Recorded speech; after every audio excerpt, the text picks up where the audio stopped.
What's going on, everyone? How you guys all doing? My name is Tom from Dreadlabs. It is Monday the 13th of April, 14th of April 2025, and we're basically gonna do a chill stream today where we're gonna be creating a lot of cool stuff. We've got a retracted message there, don't know what that is. Anyways, what we're gonna be doing today is, over the past weekend I've done a lot of visual creation. Basically, I grabbed my laptop and I sat out in the sun and I just started playing with After Effects, basically experimenting a little bit, because I wanted to create my own VJ visuals for myself, because I'm working on my music career again. And at one point somewhere when I was sitting there, a little spider landed on my bag and started like walking around, and I was just filming it, and I figured, because maybe I can do some cool visuals with that, and I ended up spending the whole day creating visuals. It was really fun, and I'm actually still like kind of on that high. I found a lot of inspiration. I discovered a cool new artist that I'm probably also going to talk about during this stream. Anyways, yeah, a lot of cool stuff coming up. But basically what we're going to do today is create some crazy visuals in After Effects from scratch and show you a little bit in my workflow on creating these really dark experimental visuals. So without any further ado, let's dive straight into it. Let me just grab the right stream overlay. There you go. As you can see, we have a clean After Effects screen right here. And what I'm going to do first is I'm going to import, because when I was working out in my backyard earlier this morning, I actually found another bug. As you can see, I have a folder called bugs now. I found a little caterpillar. It was just like chilling on the bricks, doing really nothing really, I guess. But what we're basically going to do is we're going to just drop in a new oh wait, we need to twist this, I think. We'll do a 1920 by 1080 composition. And not really sure which way is he traveling. I think I need to mirror this, so minus 90 degrees. I think this is the correct way that I filmed him. I'm also going to turn off the sound, because this will be a VJ or visual, I guess. And from here on out is where... Okay, so we can do something starting from this little frame. And as you can see, I've been filming this little guy for 3.5 minutes, a little bit longer. But I found a cool way to create these really weird twitchy visuals, which I'm going to show you in a second, because I've already exported some of my experiments for last weekend. I figured let's show those first. So how are you doing, Haste? Hope you're doing well. I'm doing great. I gotta tell you, I haven't been this excited to like work on design projects or like self-contained projects in a long time. Like, I really got my creative mojo back, but also like I haven't really been as excited as I was about like creating visuals and animations and cool stuff in a while. So I'm really happy that I'm like feeling it right now. So first, this is the visual that I just talked about.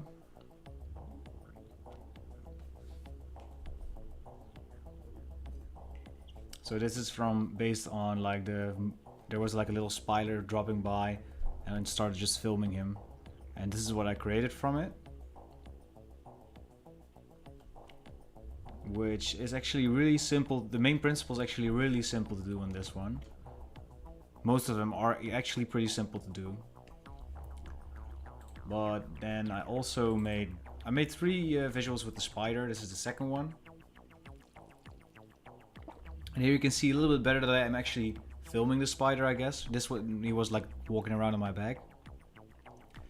And I guess it's a little bit hard to see. You can kind of see what he's doing, like he started to notice me and walked away. And finally we have this one, which is like really distorted and hectic. Sorry, maybe I should put out an epilepsy warning. Yeah, I should probably do that. So, epilepsy warning, sorry about that. And we're gonna continue in 5, 4, 3, 2, 1. Stop concrete jungle top tapes. I thought it said tapas, sorry. It's kind of the same way. I had a month of not feeling it, and now suddenly, oh, that's nice. What are you working on, Haste? But yeah, this is like a really crazily modulated version of the spider, and there's also like some text that says Tom from Dreadlabs in there, because that's gonna be my name for my DJ and music act. And then this is something I made with ASCII art. I do have a tutorial on ASCII art coming up. I think it will go up around in May or in June. It's already finished, but it still needs uploading. But yeah, this is an ASCII version of a tribal that I made, and basically did some whole processing on it.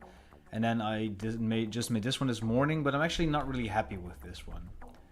It still feels I wanted to go for like a completely organic feel, and it still feels a little bit. It needs to feel more printed, I guess. So that's what I'm gonna do. Maybe I'm gonna do that in this stream, not really sure. And then there's another one that I didn't really do, which is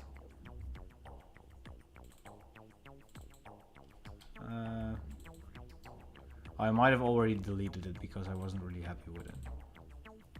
But these were like the base of the tribals that you saw in the ASCII art.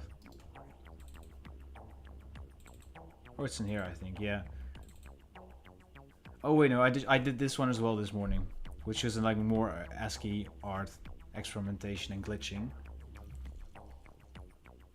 The cool part is the closer you get, you don't really see it, but the further away you get, you can actually see that it says Tom from Dreadlabs. Like I can see it on my stream preview, but I cannot really see it if I'm looking at my screen directly. What's up, Joaquin? How you doing? Working on a bunch of visuals and animations. We'll do some more tour visuals soon. Ooh, for who? Is it like client work, or do it for yourself, or? Sounds cool.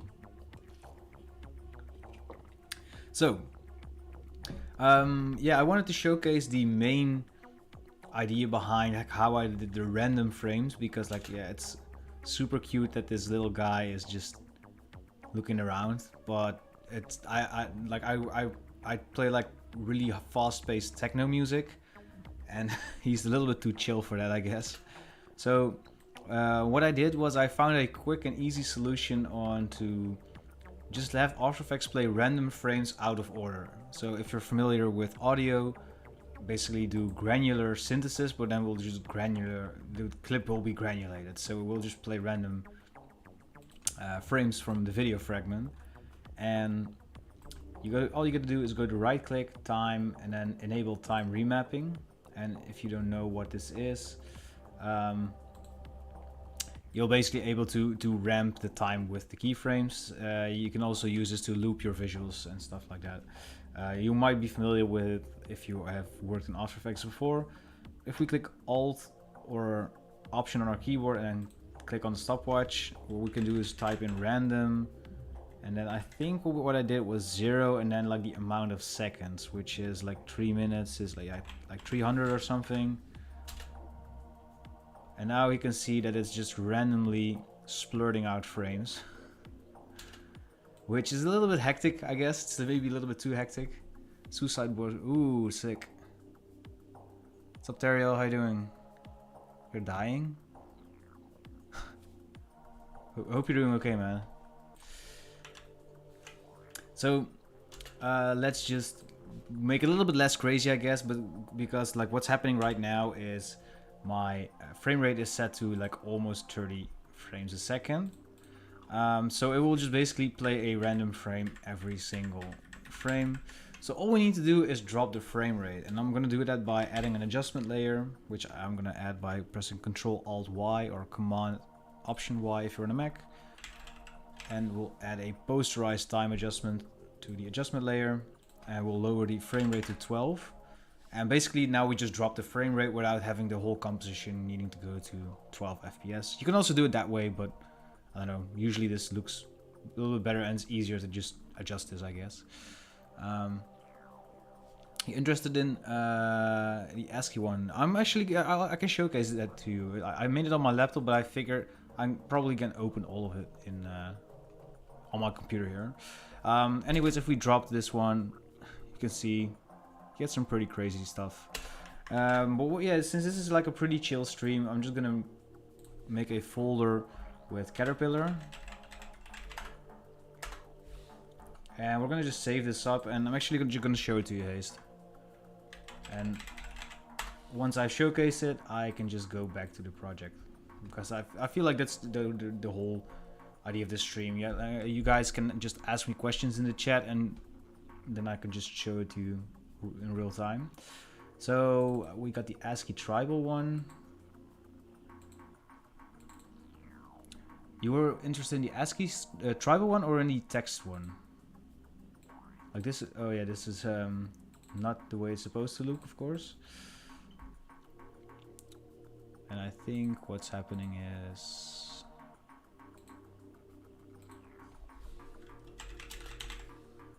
it's just another font or something.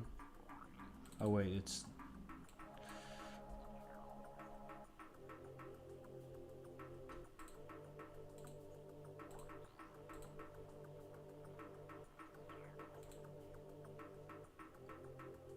it doesn't load the font, so I'm just gonna need a mono font. So I'm just gonna go with Vera Mono. I think most of computers should have this font on them, like by default. And otherwise, you can just search for mono, and I think most computers have a mono font for coding and stuff like that on there. So it's probably gonna look a little bit different now. But basically what I did was I just went to this website, which is called ASCII Art Archive. So my buddy Jack's big competitor, another Studio AAA on the rise. You can just upload your image in there. What I did was I just grabbed one of these. Where are they? So I grabbed one of these, like I just made 8 that would be rotating in like in the same manner. And I just uploaded one, and you get the ASCII art immediately. And you can basically play around with it. Like I usually add some sharpness, add a little bit more character so it's like more detailed. And you can also change like the way the actual ASCII letters are done. And I just copied this and then pasted it in a text block with a mono font. And I think I did like 6 of those, so it's actually rotating, but it's basically like the different text of each of the 6 images, or I think it's 6, yeah. I think there's a plugin for ASCII which is pretty powerful, not too costly. I remember looking at it a while back. Can be, I think like ASCII, this thing is free, so paying for it might be. The only way I would pay for like ASCII art stuff is I think if it would like be implemented into like Illustrator or something and like speed it up, because since it's like a really big text block, you can probably see it already a little bit, like it's going fairly slow. And this is in After Effects, but it does the same thing in Photoshop and Illustrator as well. So if they find a way to make it like really quick and it's still like a text block and stuff, then I would definitely like pay for it.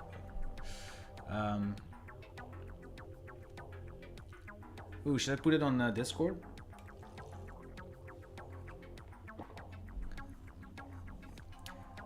Oh, I thought there was maybe a way in After Effects to constantly generate frame by frame. I'll just drop this website in there as well.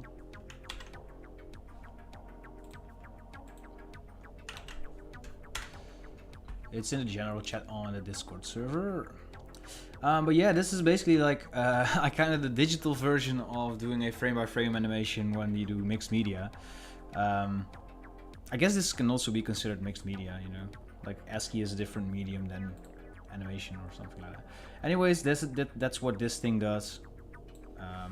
So there was a little bit of trouble with the time remapping.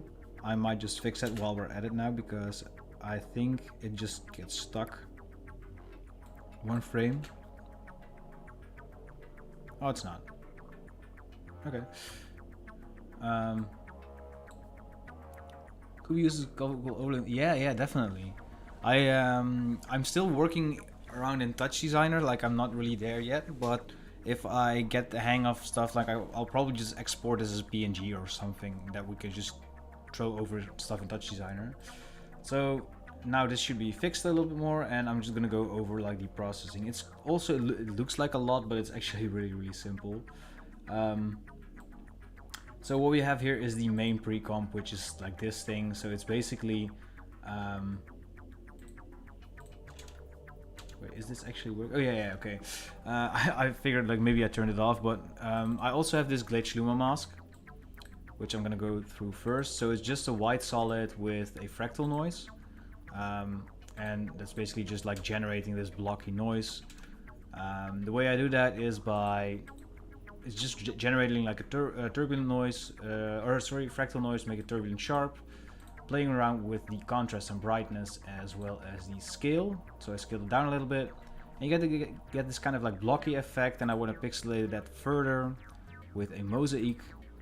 And the 120 and 68 came from like dividing like 1920 and 1080 by a bunch of times until I got around the point where I was satisfied with it.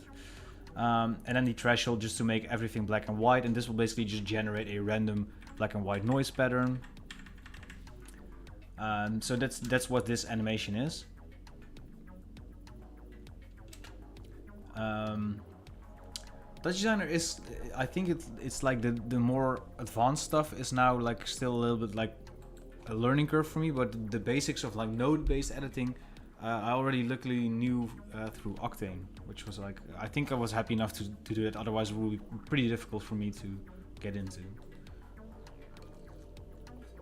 So what the so what's happening here is this is what it would normally look like.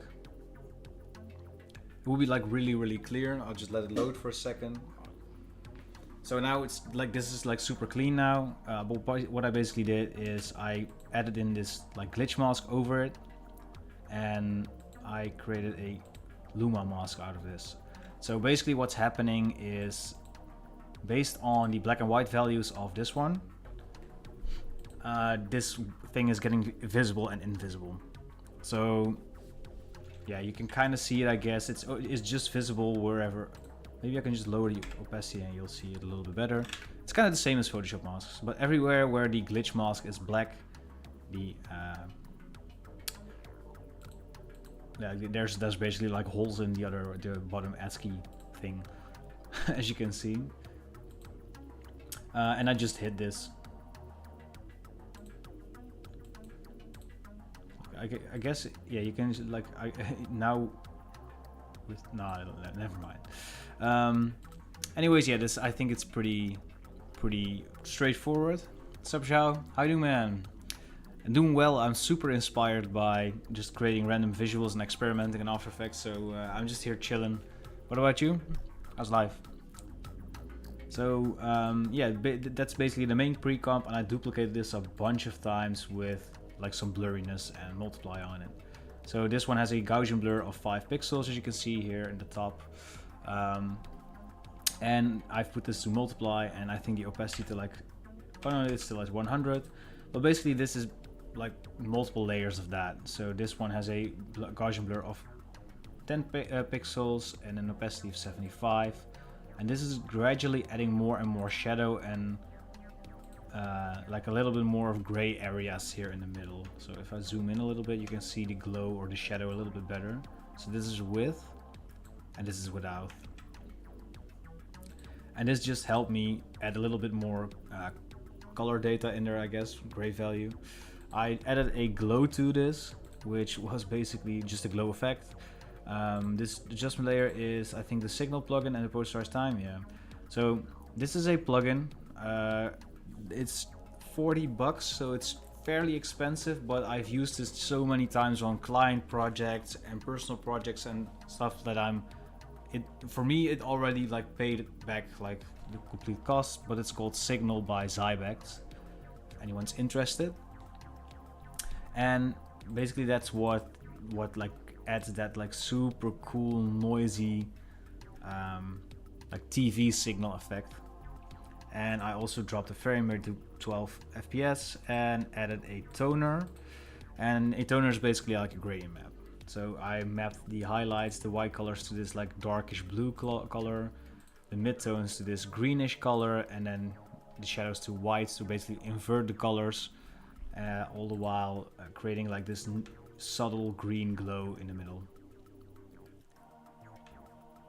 So that's yeah, basically how I created this ASCII tribal thing.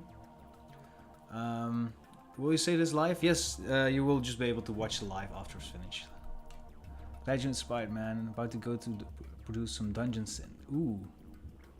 Wanted to ask you, brace yourself for the basic question, if you recommend any free graphic software to create simple logos. Ooh,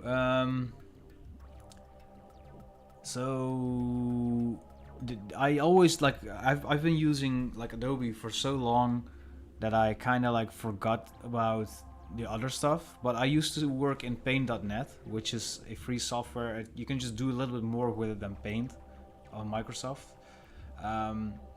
But there's also like this free vector editor thing, and someone in the chat will probably point it out because they're smarter than me. I can never remember what the actual name of that software is. Something with Paint or sorry, man. I'm kind of like blank, but okay, Teriel, Figma. Is that free or? I've been seeing that on so many resumes and I've never even touched it. I thought it was like a user interface thing. But yeah, let's return to our little caterpillar. So yeah, where were we? We randomized the frames and this dude's now dancing around like crazy. It's like a breakdancing little worm. So I think what I'm gonna do now is add an adjustment layer, or well, I'm not gonna add a new adjustment layer. I'm gonna do a hue saturation, and I'm basically gonna desaturate everything except for the green color of the worm. So instead of going to master, I'm gonna just remove the reds, and I think we're pretty much there already. Well, this guy is pretty. This guy's considered yellow, I guess, not green. No. Yeah, we're gonna just make sure that all of the rest of the color information is just set to 0 saturation. And well, okay, so the yellows, I think we need to shift a little bit more because the rocks here are still considered to be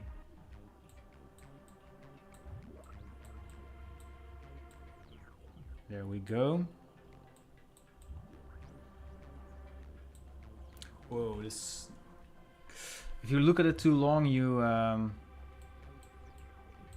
can still see the color information. Have you ever tried that, where you're like you need to keep looking at a certain image, and then once you start blinking, you can remember the colors or something? I don't know where that's from. Like that's like an optical illusion or something. But just to, you can correct me if I'm wrong, chat. But I think this is nearly gray, right? Like it's still a little bit yellow, maybe, but. Kind of hard to see. Okay, so now we have, and now I think what we're also gonna do, I think most of it was red. Like we're gonna just darken all of that as well. So the yellows, I think they can stay. The greens can also pretty much be darker, like the worm's considered yellow. And I think the rest can just be put down to, yeah. There's also probably a way to now only affect like the gray values or something like that. Hey, have you any tips on how to get more reach on Instagram? Yeah, a lot. But to to be quite honest, what's your goal? Are you a designer hoping to get clients? Are you content creator that's making tutorials, or you just want to? What's the goal of reaching more people? Then I can give you a little bit more specific tips, I guess. Are you with clients? Okay. And have you worked with clients before? Is it like you're trying to reach your first clients through Instagram? Maybe if I add a vignette, then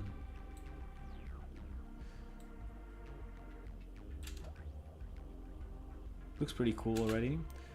But maybe before this, I'm not sure if that's probably not helping anything, but I have, yes, but I get my clients through Discord mostly. Okay, and what type of clients do you work for right now, and what clients are you hoping to reach? Like, is it a different demographic? Is it the same demographic but higher paying clients?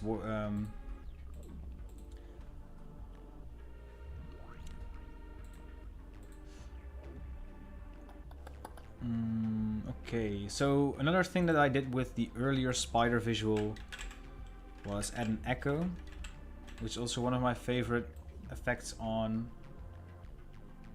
like anything in After Effects.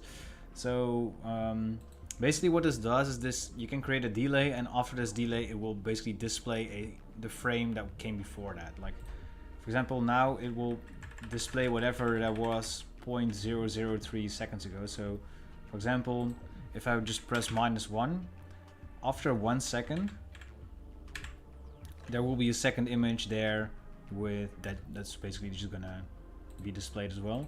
And the blend mode, I think we'll just do blend, or maybe minimum, or maximum looks pretty cool as well. We'll do decay, so it will start at 75% opacity. Maybe we'll do half, and we'll do 2, and then we'll just do 0.6. So that way, I think we're gonna start seeing 3 worms at this point. As you can see, there's like other worms floating through there now, which is pretty cool.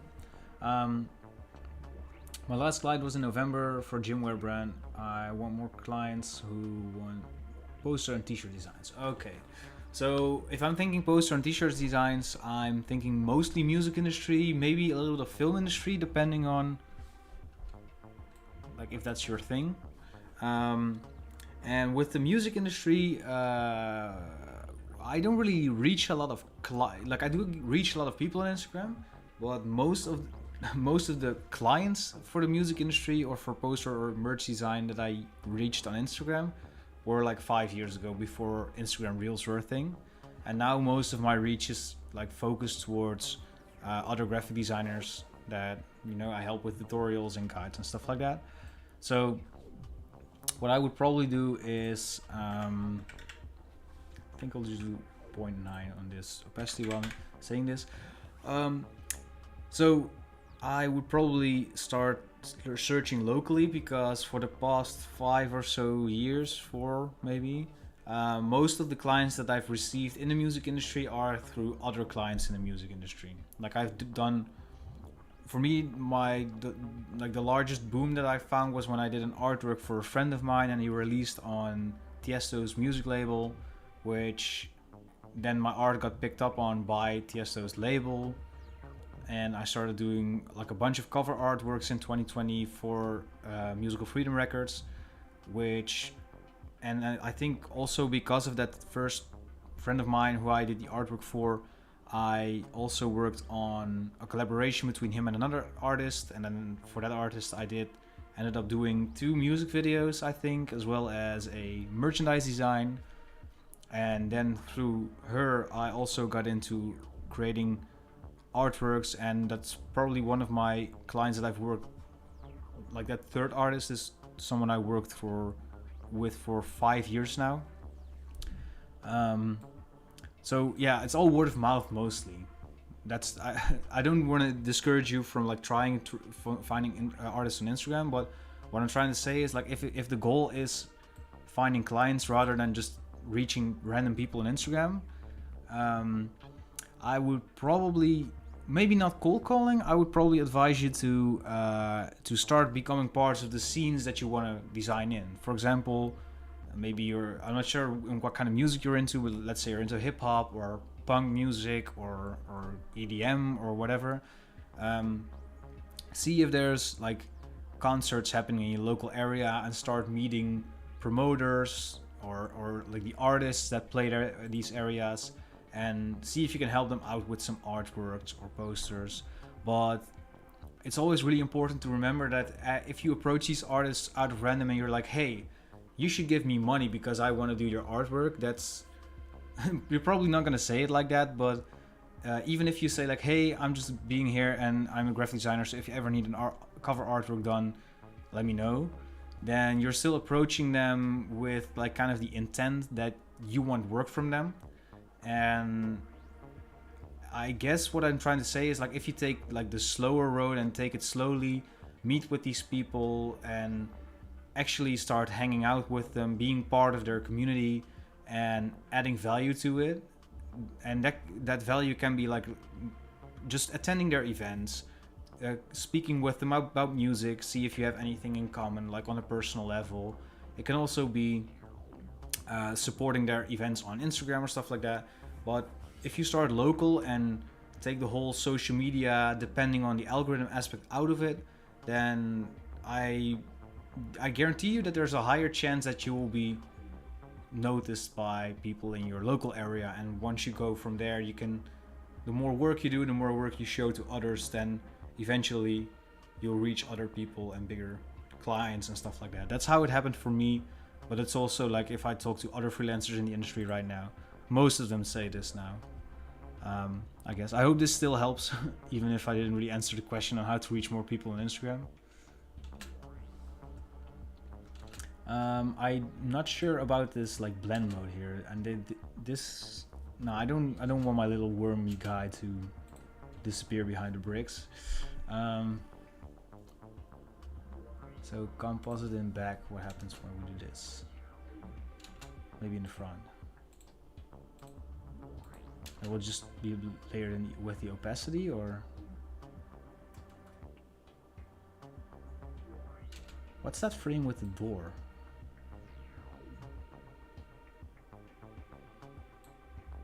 Oh wait, that's my keychain. Huh. It's a Dreadlabs keychain. It's also the same color. Anyways, let me just see. I think I just. Okay, so if you do this, it does grab frames from like before here, but that's, I think, also because I've done this. So maybe if I do like where do I start here? So this is around 30 seconds. So if I just do a random frame between 35 and 300, I think this should eliminate it, but it helped a lot. Oh, thank you, man. Or yeah, at least, yeah, thanks for I'm glad I can help you. The streams help a lot. As a student, I don't often have time to attend streams, so make sure to watch them in order to get any advice. Oh, that's awesome, man. I'm trying to stream more and like different times. I'm not sure where you're from, but I'm European, so it's kind of difficult to stream at a time where like my US viewers, you know, don't have to get up early in the morning, or, you know, have a weird time or place to watch my streams. But if you ever have any personal questions and you cannot watch a stream, you're also free to ask me on Discord or send me a DM on Instagram. Are you Indian? Okay, so then yeah, that's the same problem with the US, but then like ahead of time. So I think it's probably like around nighttime in India right now. Maybe morning already. It would be a drag for me to get connected to local artists, as I live in a pretty dead city. But it would be pretty posh school, so I might find some of my sumos. Okay, that's awesome. I just said like local area, but it's also definitely possible to do this in a in a scene online. The thing is just that you gotta try and look at it from like a micro level instead of a macro level. So if there's, let's say, okay, ooh, good luck. If you don't want to stick around for the rest of the stream, I completely understand, bro. But let's say that you live in a place where you don't have any like local culture scene in which you want to find clients for. Let's say the music industry. We keep going with this. You can also do this online. You can join Discords with music producers and, you know, help them, for example, like getting their music out there or giving them feedback or just play their music. Like, just show them like these people like, hey, I think you're very talented. Good job working on this. It's actually really dope music. I listen to it all the time, and I'm trying to repost this on SoundCloud, comment on their posts, and just make yourself visible for this person, especially if they're like smaller like events or DJs or artists or whatever, and you comment on their stuff, then at some point they will start noticing you, especially like the smaller they get, and if you get like personal comments and DMs without asking like, hey, can I do the work for you, but just saying that you like their music or whatever, they will definitely appreciate that. And you can also start building a relationship from there as well. And of course, someone over the internet might not be interested, but that's the same way in real life too, you know? Sometimes there's just people who aren't really interested in that kind of stuff, and sometimes there are. But yeah, the same principles can definitely be applied online. What do we mean by see online? Like hang out musical Discord servers, subreddits, maybe even forums. Like for example, on the Dreadlabs Discord, it's not like 50-50, but there are definitely some music producers out there that are kind of into graphic design. But yeah, there's tons of like music industry Discords, and maybe like even specific Instagram pages that you have to like watch out for, like small curators. I don't know. But it's definitely easier to find specific online scenes that aren't based on like Instagram, for example. Like on Facebook, you might, because there's Facebook groups, but if you search out of like the large monoliths that are Instagram, Facebook, TikTok, YouTube, then you might find like communities that are actually way closer with each other. Now back to my squiggly worm. So what I think would be cool is there's another cool plugin that I work with called Modulation, which I don't have installed apparently. Oh, okay. Let me just check real quick if I have the AE Scripts plugins manager, and I'll just activate it. I think it's just because I just updated my After Effects, but we'll manage without for if it doesn't work.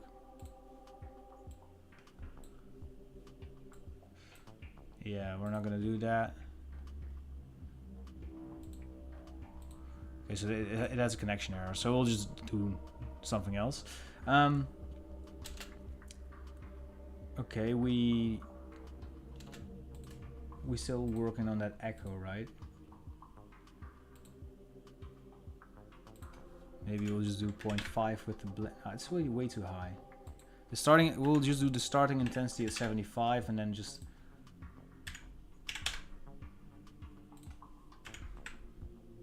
So I think the points are opacity. So they're both at 75% now.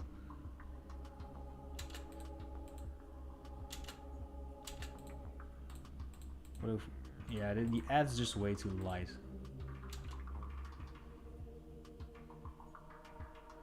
I also don't really want to copy the other one too much. So what we can still do is, what I also experimented with a lot was an asset pack that I haven't really highlighted that much in the past on my channel.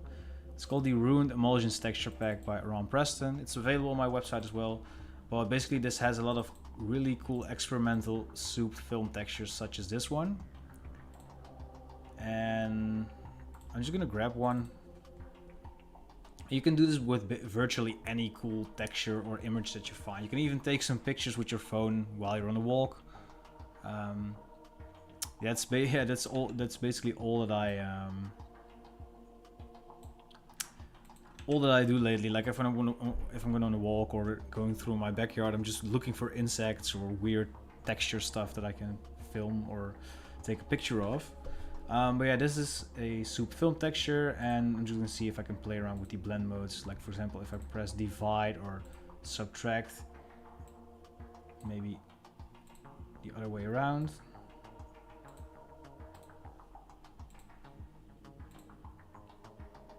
So this gives some pretty cool visuals. I'm gonna duplicate one, and we'll just keep this at normal. But we'll copy the hue saturation for this one. Okay, so now we have this like, I'm just gonna change the preview to half, hope that speeds up, because my computer is not taking it well. So apparently it's not doing anything. Oh wait, dude. Yeah, okay. So this is what it looks like now, which is actually pretty cool. Like the blend mode or divide against like the souped film texture is getting some really grungy vibes. But the little worm itself, it's just like a little hole now. So what I'm gonna try to do is see if we can find like a way to key the worm out there. Keying. Let's see. I have no idea what these presets do, so I'm just gonna figure those out. Wait.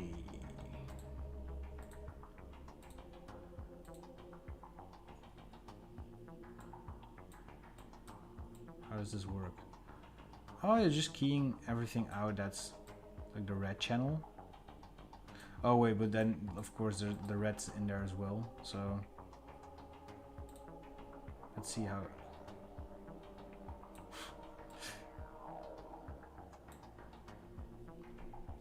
Kinda works. Not really. Wait, what we can do? Okay, this can also blend. Must be very interesting for you guys to watch me figure out random After Effects stuff. So we soften this. It's just okay. So now if we do a color key, which is here, I think. I don't know what this is not a color key. Linear color. I don't know what is this. I just want, yeah, okay, I just want to do this.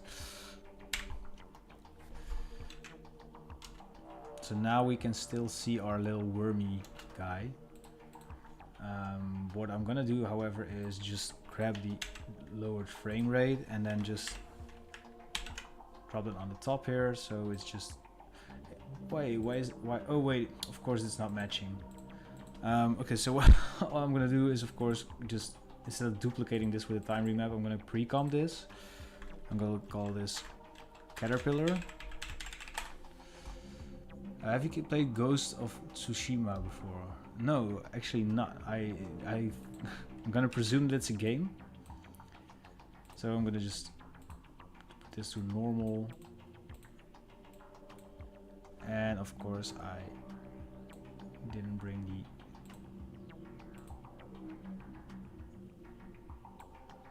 effects over from the other layer, but that's fine.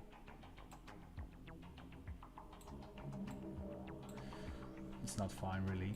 Okay, I am going to check real quick. What did I do again? I did this, I think, or the color range, I think. Or no, I did the extract. I did the extract, yeah. And then just removed all of this darker stuff, and then with the linear color key, I think I grabbed white or gray or whatever. And we'll just up the tolerance, soften this, lower the tolerance, soften it.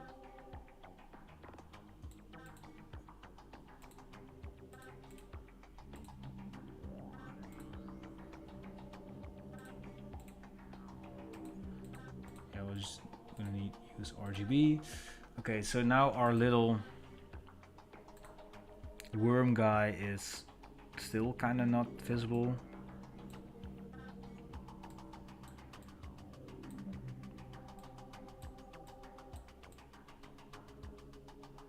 It's probably like a way better way to do this, but it's a very beautiful game. Since screenshot, yeah, that's cool. Sure. So if we play it now, our worm is still not in the same space for some reason. Why is that? Okay, I'm just gonna turn off all of these layers. Wait, oh. No, wait, it is actually... I'm an idiot. I'm an idiot because the... Yeah, the time remap is still on here. I need to put the time remap in the...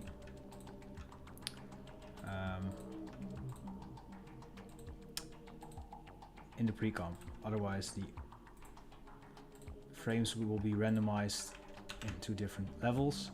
We don't need that. Now it just needs to be in here. And now these should be going together. Okay, so I'm gonna like unhide all of these. Okay, now we have something more similar of this.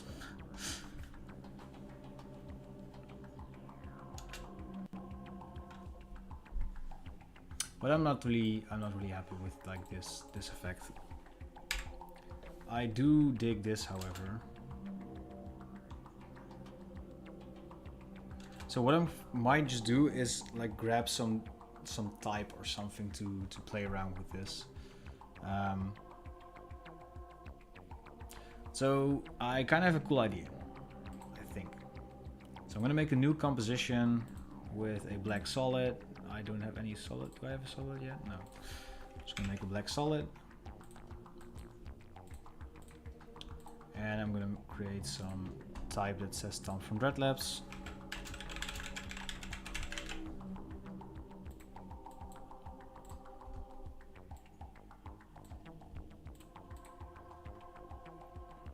And let's see if we can find a cool font.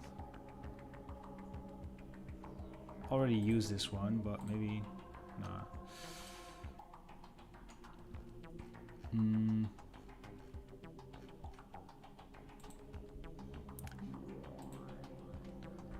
Some of these free fonts from Hans are only seen to work on specific words, sadly.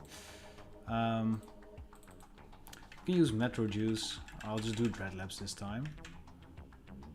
And scale this up and center it. What's up, how you doing, man? Hope you're doing well. I'm gonna steal your hairstyle. Hope they allow it in school. This is probably the last hairstyle that I'm rocking because if you've been around for a long time, you know that I used to have like I dyed my hair blonde a lot, and I think because of that, like I'm balding a little bit quicker. I think I have a few years left, and then it's over for me. So I'm gonna enjoy the mullet for as long as I can. So I'm just also going to add a white solid in here,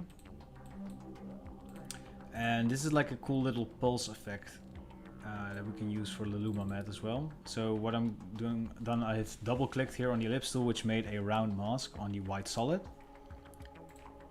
and I'm just gonna make sure that our comp only lasts like 2 seconds.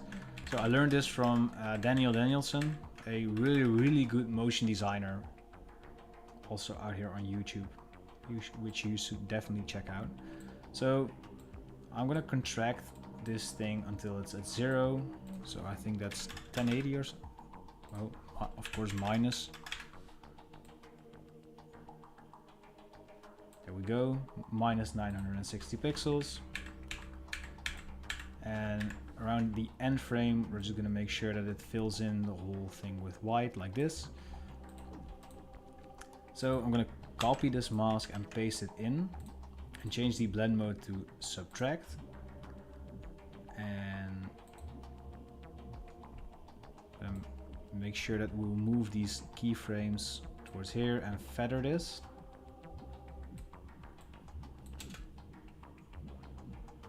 And as you can see, you get some pretty cool pulsing animation.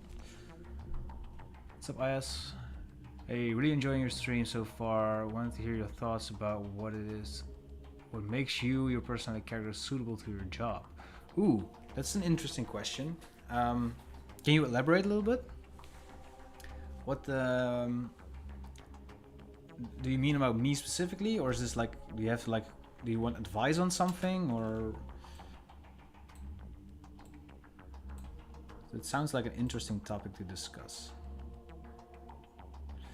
So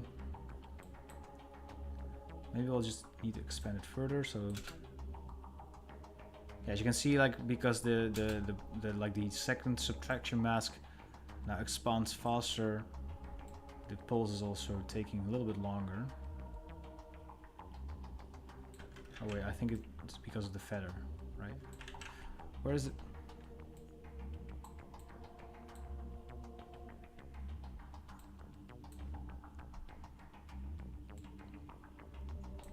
Let's lower this a little bit. Let's see what it looks like. It needs to go further, so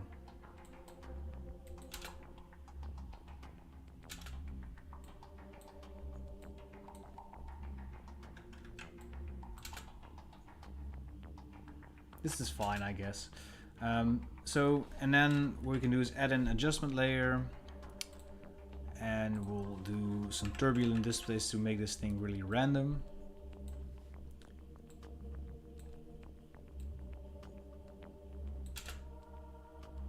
Like this, you get some really cool effects with this. And I think what we can also do is just animate the evolution by typing time times 200, and this way the whole thing evolves even more. So we'll call this thing pulse.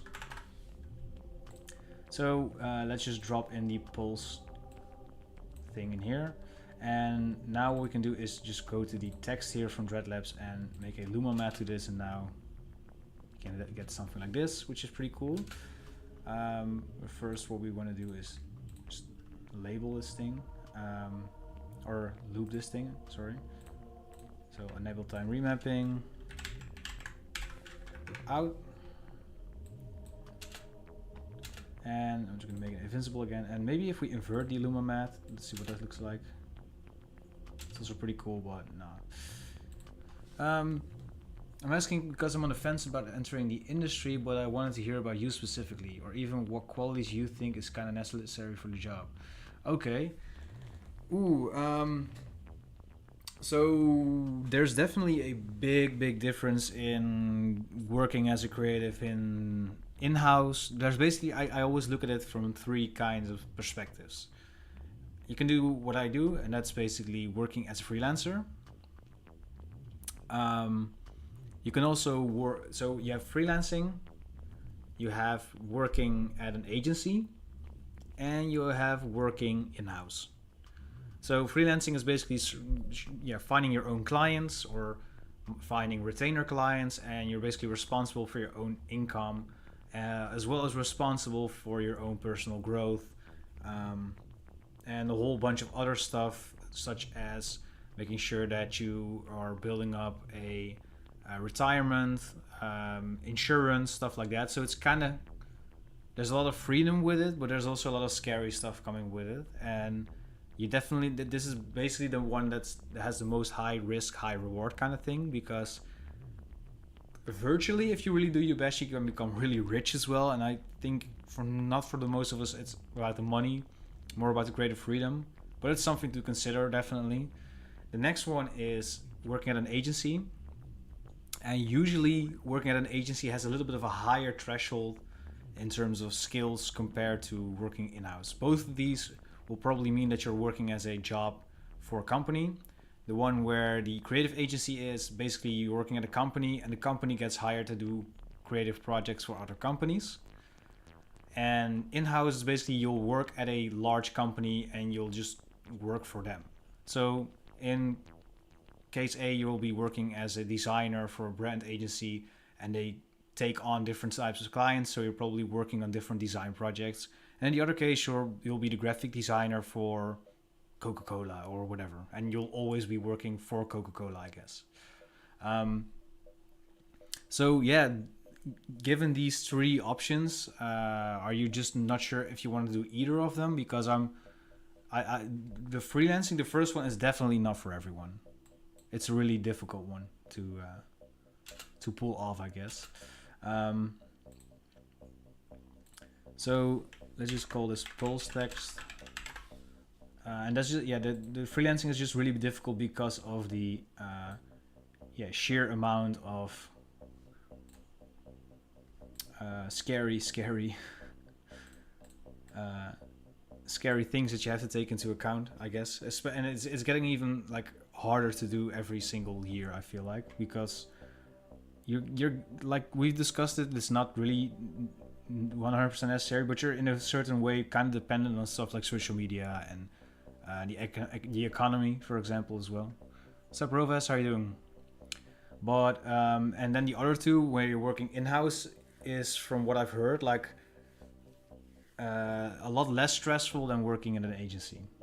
Because usually the agency, because they also have to take on different types of clients, the work environment is often a little bit more hostile or harsh, I guess. So, okay, this is really difficult to see.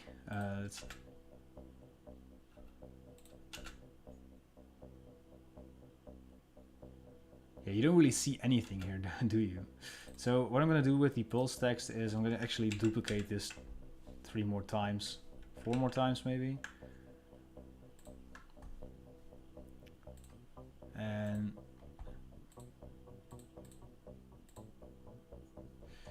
let's see if we can just align these properly. We'll do 5 just because. Why not? Or not? We'll do 5, I think. So the top one here we'll do like minus 600. No, that's too much. Minus 400. We'll do this one minus 200. And this one will be plus 200, and this one will be plus 400.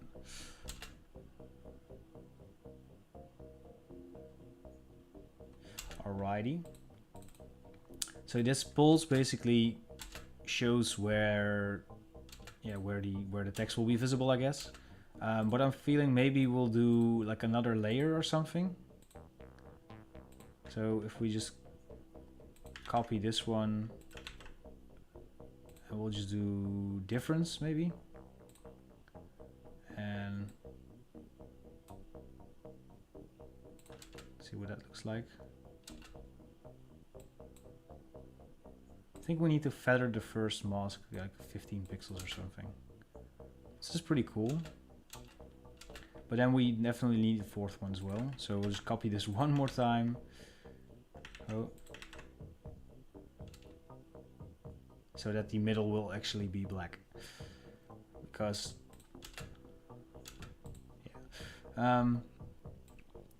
this is also like getting complicated really fast, and like I often tend to kind of lose track of what I'm actually doing with the masks at this point.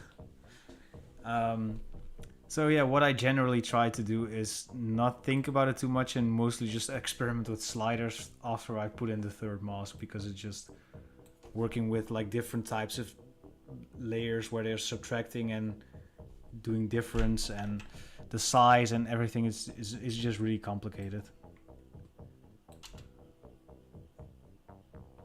So let's see what this looks like in this context. It's pretty cool actually. So what I now can do is see if I can actually... Yeah, okay, this is I guess pretty nice. I don't like the colors, and I'm just gonna put the posterized time at the very top.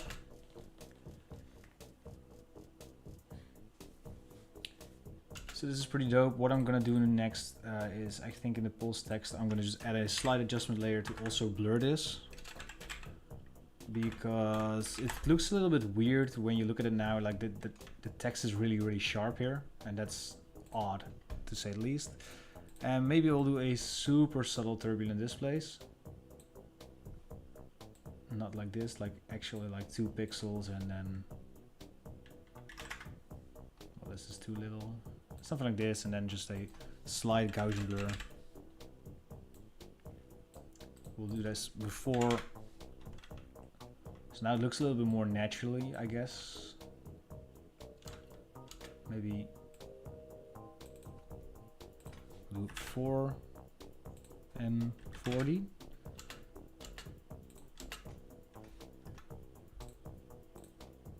And now I think we're at the point where we can actually color this. What I actually do like about this visual is because of the pulsing, you leave room for like the negative space of the worm flailing around, or the caterpillar, which is nice. So yeah, we'll call this posterize time, and we'll make sure that that one is always on top, and then we'll do just color adjustments underneath. Not that we can actually change the frame of the colors, but it's just to keep it neat, I guess. Okay, so grab a toner, and most of the visuals that I've been working on from now on that are exported are a little bit like this kind of bluish purplish tone. So maybe we'll just do a Pantone. We'll start out with like a slight purple blackish color, and we'll end up with white, which is, ooh, that's a lot actually. Maybe we'll see. Maybe you know what we're gonna do? We're gonna keep it like the way it's supposed to be, and we'll just drop in an invert if we don't like the color scheme. So like a slight purple, like a bluish purplish gray, and from here on like slightly go to like a blue, but like a really desaturated grayish blue. I guess that works a little bit better. And then this one, same thing, kind of like those metal hard grain maps that I've made, probably used in the stream at some point. So this is what it looks like. Ooh, I do like it. Let's see what it looks like inverted. I like this better. Wow. Okay, make the blacks. Oh, I'm just gonna grab a curves and like lift the darkest parts up a slight bit. Yo, this is sick. Has nothing to do with the worm anymore. I guess I just turned it into like a texture, but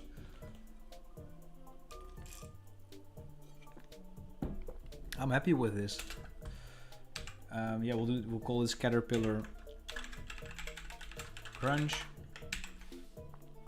I also downloaded a video of a butterfly, which is over here. I'm just gonna drop that into the video folder with the rest of the bugs. What I do want to try, however, is I want to do some speed ramp stuff with this, but I'm not sure if I'm going to do that now in the stream because I don't feel like that's interesting enough to watch. What I am going to do, however, is I'm going to open the one that I wanted to fix, which was the, let's see, the Particle Planet one. So I'm just gonna save this to Particle Planet V2 because I want to do like a more of a kind of like a photocopy planet effect. V2. So I'm gonna just drop a lot of the effects that I've been using here. Texture, Twitch. Well, the Twitch can stay, I guess. The Luma matte, as well as whatever I've tried here with grains and stuff. It's actually a fairly boring render if you just look at it from here. Also, I think the frame rate is just too much. I'm just gonna do 24. I don't know, 12 feels a little bit too twitchy. for this. Alright bro, go to sleep. Good night, man.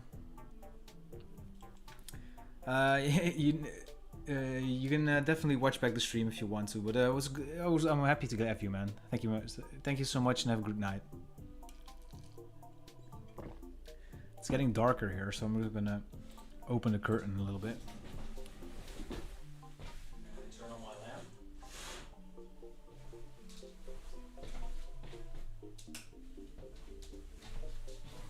Which didn't help at all, I think. Okay, so what we're gonna be focusing on is... What's up, Garzas? Hope you're doing well, man. Let's see if we can just do some halftone effect, or maybe like a dither effect. Something. I wish I had Dither Boy right now. Still need to get it. But what I'm gonna do now is just grab like some effects to... Okay, I'm gonna do this in a different way. So, okay, actually, quick little lesson. If you've struggled with this before, if you design brutalism posters, you found your cool anime picture or photo of a skull or whatever, and you drop a threshold effect on it, and this happens. You don't really see what it is anymore, and the more you play with it, it doesn't seem to look... You cannot really just keep seeing what it is, and it looks like that super ugly Playboy Cardi cover artwork from like a couple of years ago. So I'm going to show you a quick method. You can do this in Photoshop, virtually any design software, how to fix that. So this is before. I'm going to just duplicate this, and I'm going to rename this one before. And I'm going to remove the threshold in this one and show you how I try to fix this. So I'm going to add an adjustment layer. And we're gonna copy the same threshold effect to the adjustment layer. So it's still looking the same now, but I'm actually going to import a noise layer. And this can be any grain effect, noise effect, whatever it is that you want to import. What I'm going to do is, let's see, I'm gonna grab a film grain texture. Is that what I'm gonna do? Yeah, I'm gonna grab some noise, but from where? I think from my Metal Heart Essentials pack, actually. Let's see, we'll go to grain textures. I'm gonna need a harsh grain. This is maybe a little bit too subtle. Yeah, we'll just use this one. So it says, like, I'm just gonna go and make the adjustment layer here invisible. So usually you just go and put this on multiply, but you're now going to try and see if you can find a blend mode where basically like the grain is affecting light and dark spots in your design. And this is the case in this part. You can see it in the grain happening in the shadows and in the highlights. I think this can also be the case with like these hard mixes sometimes, or the burns. I would basically just cycle through all of them. And another way to just do this is just to grab a light one and put it on multiply, and import a dark one and put that one to screen. And now you have a lot of grain in here, and once you turn on the threshold, as you can see, this is a major difference. So this is what it was before, and this is after. So that's basically all that you need to do is add in more noise to your threshold before you apply the threshold, and then there's just basically a lot more pixel data. The color isn't as smooth anymore. As you can see, if we just zoom in, this isn't by the threshold. This isn't considered smooth compared to this, or like this. So yeah, that's what's happening. And now it's pretty cool already, but the noise isn't moving. So what I'm probably going to do is search for the wiggle effect, wiggle position.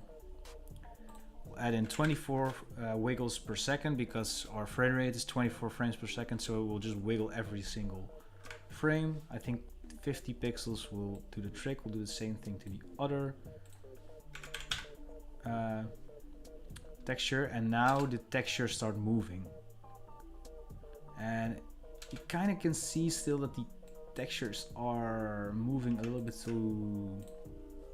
you can see that they're doing this. So maybe if we just press in 250, because I think the textures are large enough to do that.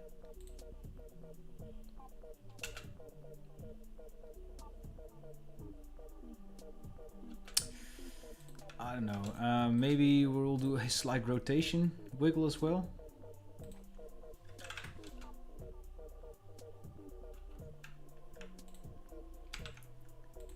See if that works.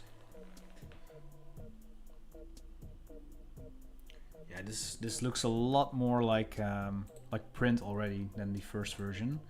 So now we're at the threshold. Like if you're not happy with the size of the clumps, what you definitely can do is, we'll have a threshold here. You can just type in mosaic, and now it's will pixelate a lot, but basically we're gonna start out from the size of the composition, which is 1920 by 1080. If we divide these by 2, that means that now our pixels are half, as you can see. And if you want to have it in a less blocky effect, like let's see if you divide them by 2 again, you can see that they're now getting a little bit pixely, and I think you can fix that with a Gaussian blur on it. Let's try that real quick. As you can see, yeah, you're gonna kind of round those off. You are, however, by doing this, of course, eliminating a lot of the noise. But you can also just like don't do the mosaic thing. As you can see now, this is only the Gaussian blur, just eliminating some of the noise. I'm actually gonna leave mine in. I actually like it, but if you know you want to still play around with some settings, there you go. Alright, so we have this. I think what we need to do is add in a little bit more light.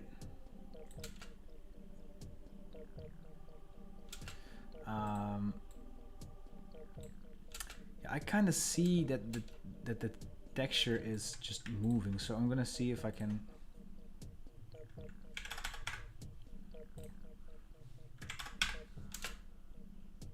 Okay, now it looks like it's moving less. Still just a little bit, but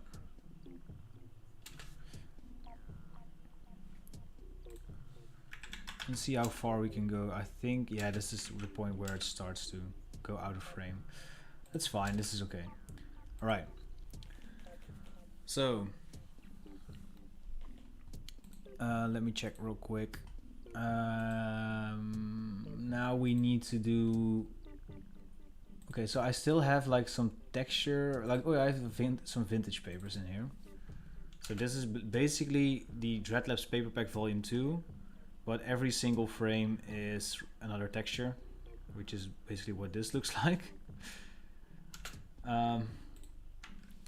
Let's just see how much we can just change the frame rate. It's already 24 frames per second. That's fine. That's great.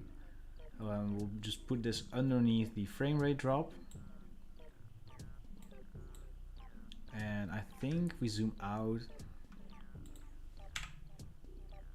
to 90 degrees. Yeah, somewhere like here. What we can do is now change this to multiply, so that the paper actually is affecting the white of the threshold, as well as we'll do a screen one. And the screen is obviously way too light, so we're gonna grab a curves adjustment layer make this a lot darker.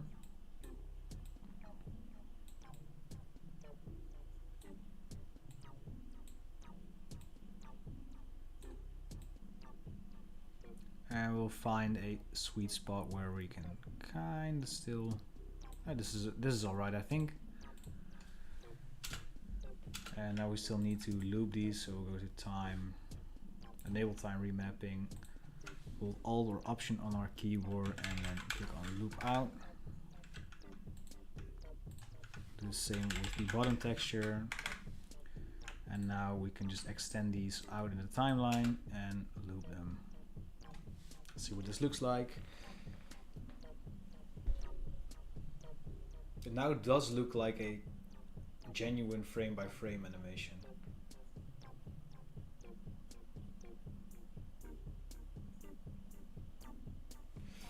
Which I'm fairly happy with. I do want to do some final adjustments, which I'm going to do just before the... So this is the threshold. I'm just going to do them after the threshold. So first thing is I'm going to do the Gaussian blur after the threshold.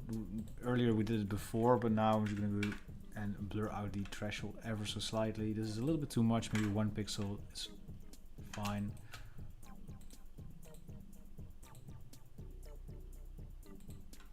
Can I not see the difference if I just press in 1 pixel? Is it just me or?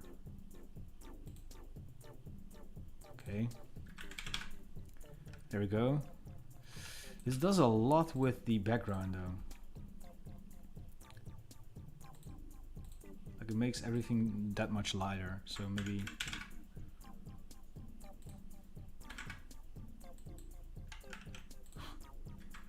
For some reason it doesn't do anything over 1. So okay, this is fine. We'll just do this. And I wanted to add a toner to this because now we can just play around with a slight little gray area. Well, we can actually just put this up now to 2, and then this we can just change to another color, but if we keep it dark,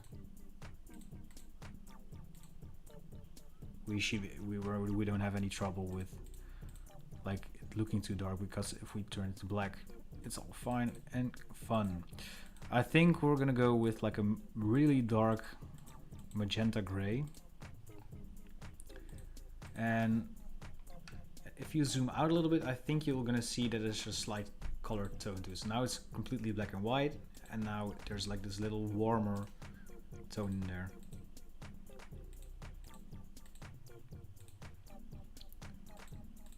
Like this. Awesome. And we got the darkness to drop a little bit, which is also good.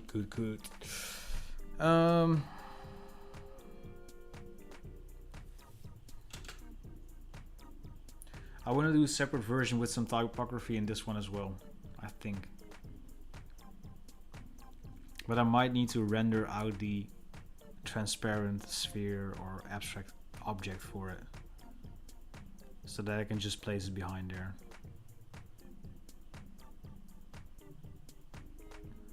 Actually, quite happy with how this turned out. I do wanna, however, maybe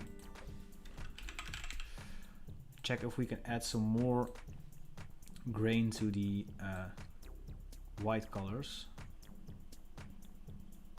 like this, or maybe what if we just go?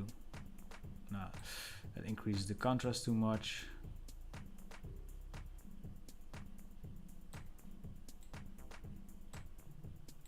Okay, so experimenting with some curving. So it looks a little bit better in my opinion.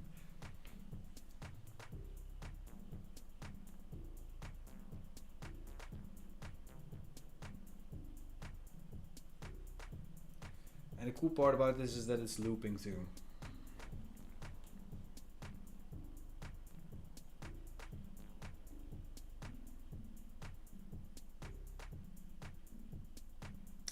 Awesome. Alright, I'll just add this to the render queue that I can just... yeah, I'm going to render these tonight, I'm not sure. Let's see if we can make some more with our caterpillar.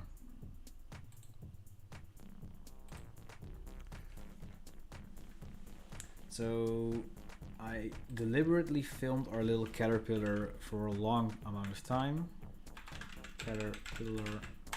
So that we can speed him up a little bit. So we'll just drop in our little friend here. just make sure that we have him for the right amount of time. Yeah, this is awesome. Okay, so I'm gonna rotate him. What's up, Mike? How you doing, mate? Yeah, it's been pretty fun. Just like chilling out and doing some random experimenting in After Effects. How are the scratch? How do you call them again? The scratch cards, I think. How you were working with them, right? Let's see. I am going to do. What was I going to do? Oh yeah, I'm going to speed this thing up. It's 3 minutes long. So what I'm going to do now is time stretch this to maybe 300. Oh no, wait, to 25. So it's like 4 times the speed.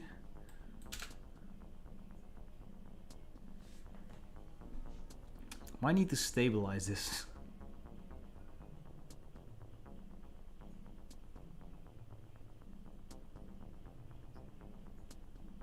Because I was keeping my hands up like this the entire time I was filming him. But he's not going fast enough. He needs to go faster, for real. Time stretch, maybe 10 times the original speed.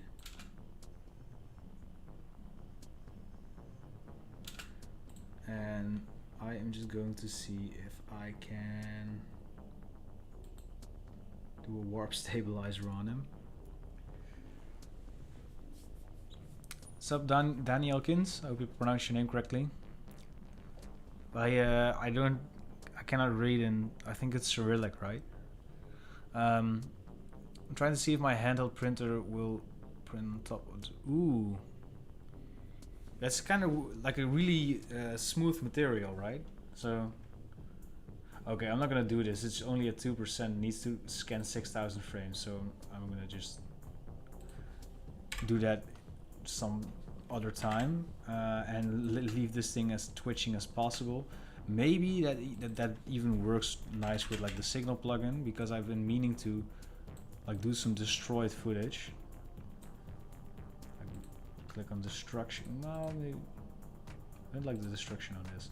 Well, what we can do is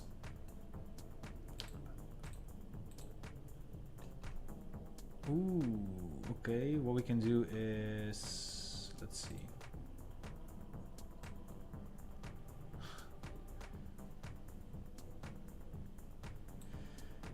We'll leave the Luma modulation maybe. Oh, maybe not. Wait, maybe not. Maybe not. We'll just do the face,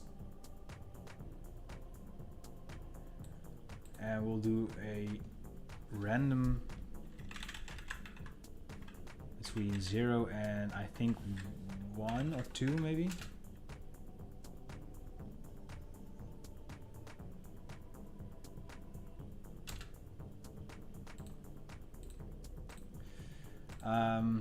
You can also try to do like a little wave thing, I guess, instead of like doing it randomly. So we'll do this, and at 1 second we'll do like, I think it's like 2, you get normal results, right? I'll just paste this back in.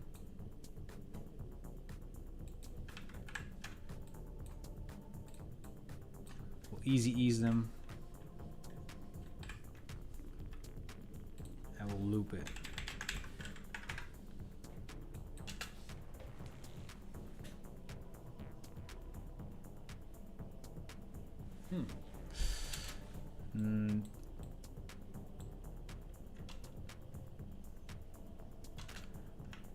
For some reason the worm doesn't even, or the caterpillar doesn't even seem to be moving fast at this point.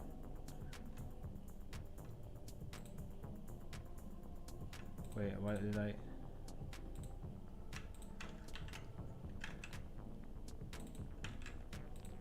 Just gonna press in random between 0 and 1 or something. I'm just gonna do random stuff for a lot of these.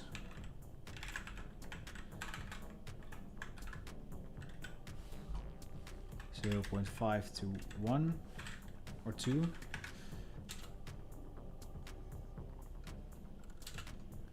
And maybe what does quantize do?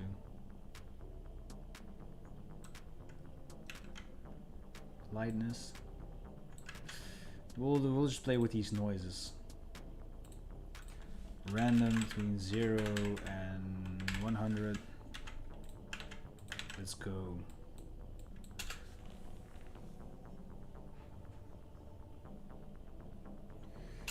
Okay, cool. Hoping to find a full letter size sheet, scratch stickers, or printer will take it. Whoa, that would be sick, like a real life Minesweeper thing. That's actually really cool. But maybe you can etch them or something. Like instead of, I'm sure, I kind of forgot what the name of the machine is, but like instead of like printing stuff in it, like scratching out of it, but well, that's I think that's not really like what you want to achieve, but okay. Yeah, this needs frame drop. Some posterized time to 12 FPS.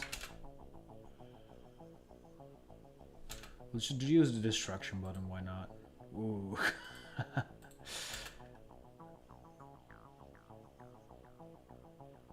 Yo, this is actually pretty cool.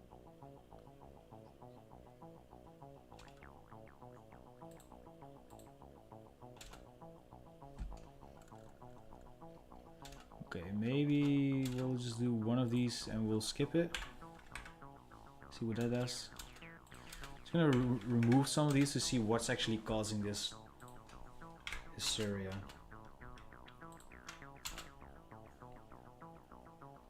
Okay, so it was the Luma noise then, I think. Oh, it's probably a lot of the noises, right? I'll just do between random 0 and 50.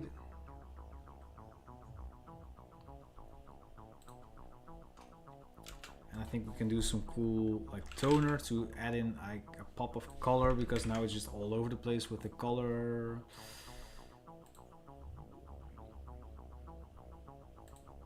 And we'll do like maybe a magenta-ish.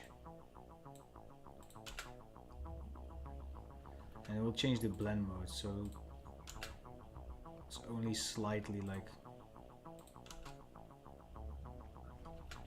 maybe like some inversion.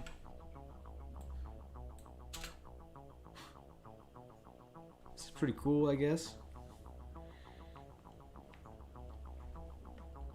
Looks like some Pokemon theme. Like a Pokemon theme?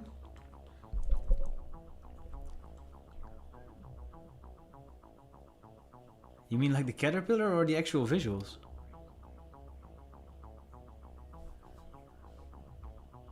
It looks like moss. Yo, this reminds me, I saw a really cool visual. Let me just pull it up. I think, okay, so I didn't find this by myself. This was sent to me from a mood board from Rinke, also known as Rinker. Member of the community, he sent me like this poster, and this got me thinking like doing something like this with like displacements, or really weird like taking a poster and then just turning that into a displacement part or something. Yeah, well, let's maybe we can find like, okay, I'm just gonna grab a like an example text part that I already made, otherwise I'm just gonna be stuck on that and hyper focusing on that, and that's, let me just do this one and then I can just change it later. But okay, we have this thing, and now what we can do is just do a displacement map. Displacement map. There we go. So for the horizontal displacement, we'll keep this at 0, and then we'll just change the source to text, and then to the source, and then the alpha, or sorry, the alpha here. And if we just up this, It's a little bit difficult to see, I guess, but once we start changing, adding some layer styles to this, for example, let's add in a bevel and emboss. Let's go to the blending options first, advanced blending, and remove the fill opacity. And we'll add in some shadows as well. Maybe a drop shadow. Just change the size of the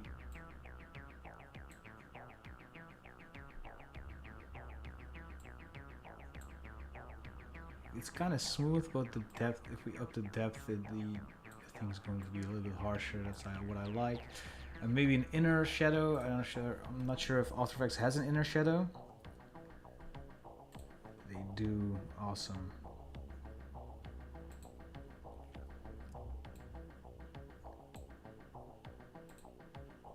So this is a 100% black. I don't like the screen. Let's just make that green as well.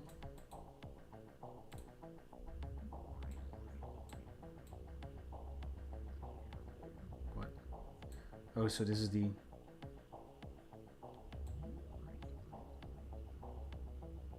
Wait, okay, so I need to remove the distance and then just up the size. That's what I was looking for. Maybe a little bit of choke. And then I'll change these to green as well, like a darker green. Same goes for the drop shadow.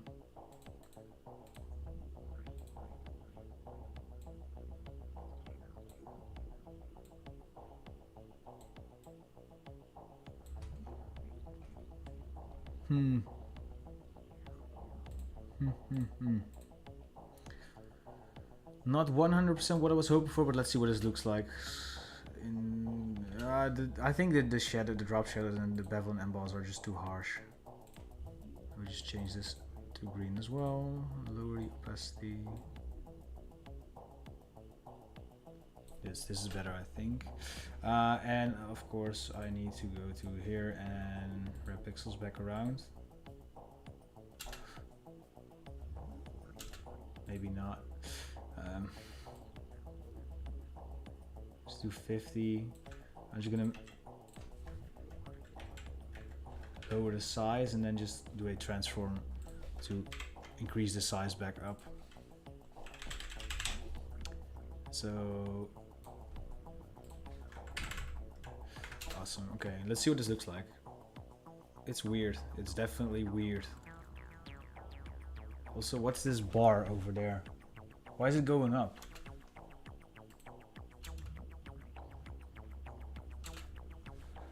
Jeez. I gotta say, these weekly streams have me wanting to produce more proof of concepts. Awesome, man. It's kind of the goal. Like, hopefully I inspire you guys as much as you inspire me. So, I mean, I've seen so much of your stuff that just made me want to create something. So, hopefully it's not this what's causing it. Ah, wait, I think I need to, because I scaled this thing down. There's something that I need to do in order to make it follow. Yeah, it's this thing. Yeah, awesome. Okay, so I'm gonna just make these like a little bit less drastic, the layer styles. Or maybe just lower the general opacity. I think that helps as well. And then scale everything back up again. And didn't we just frame drop this?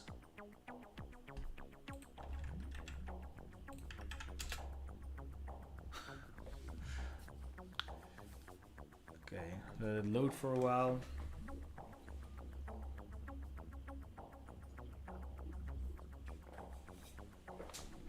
And I think what we can do is animate like the global light angle so that there's a little bit more like general motion in there other than just like creepy noise.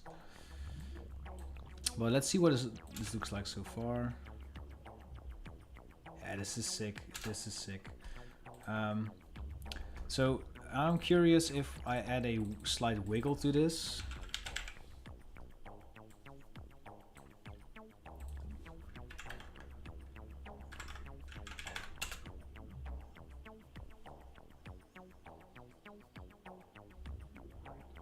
this actually, yeah, this adds a little bit of like,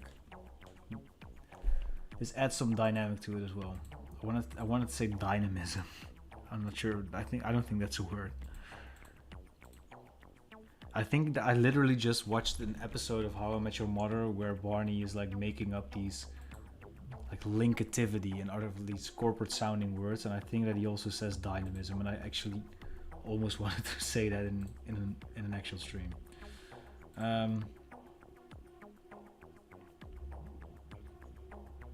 I wanted to do something, now I'm kind of blanking what I wanted to do. I dropped the frame rate, I gave it a little twitch. Damn it, I was supposed to... Okay, so I may need to watch the stream back after this, if I can't remember. Maybe one of you guys remembers. I'm not even sure that I said it out loud. I was doing something, I was like, okay, I'm gonna still need to do that, and then blah blah blah.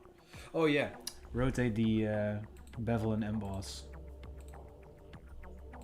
angle. So where is it? The angle here. So in 20 seconds,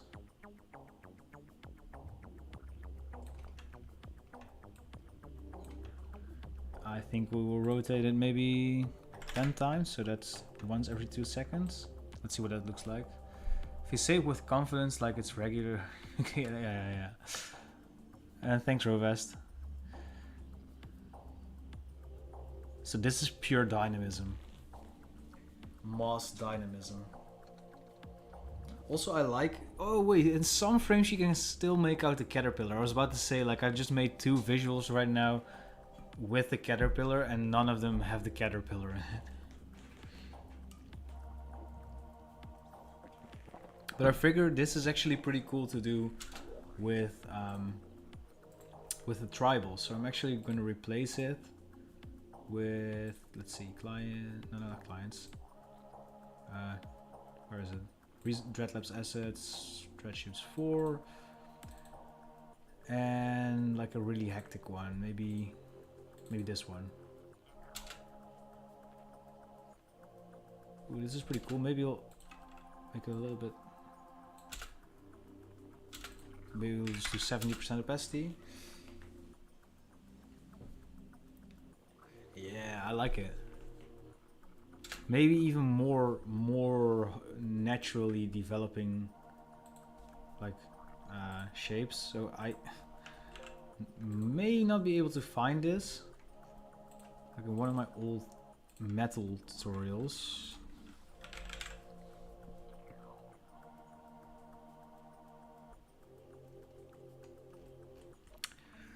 Death metal logos, yeah, that's the one, I think. Yeah, I was about to say this. Okay, this does say Xanax, but that doesn't really matter. Like, I'm mostly talking about the shapes. Actually going to stretch this a little bit because it doesn't really matter what it says. It's illegible anyway. Yeah, we can even like do. Whoa! I just got another idea. So what if we put a turbulent displace on this? And then just evolve this.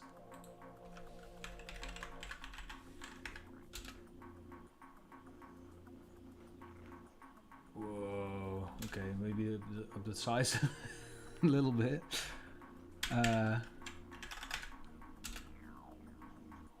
Ooh, okay, no, this is way too much. Okay, we'll do 250 and I think just like 10 or something.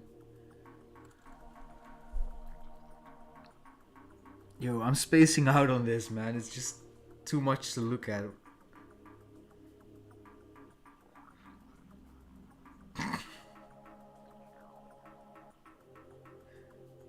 Okay, wait. I'm also kind of curious about one more thing. Because like the signal is all over here, so I'm gonna copy it and turn it off. I was like, how did I make it green again? But that's here. So if we just put on the signal over here, Oh wait, no, we need to put it before the colors, right? So if we can we drop this down? Yeah, I guess, and then where? Okay.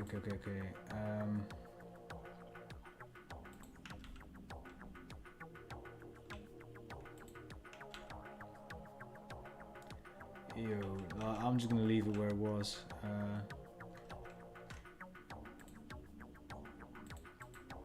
And this is, yeah, this is fine, I guess.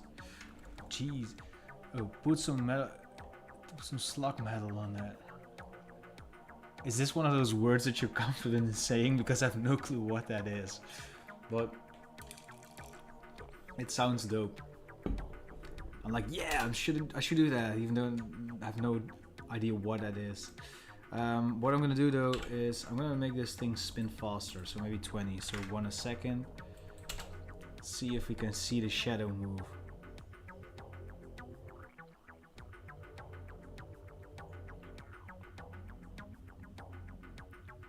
Damn.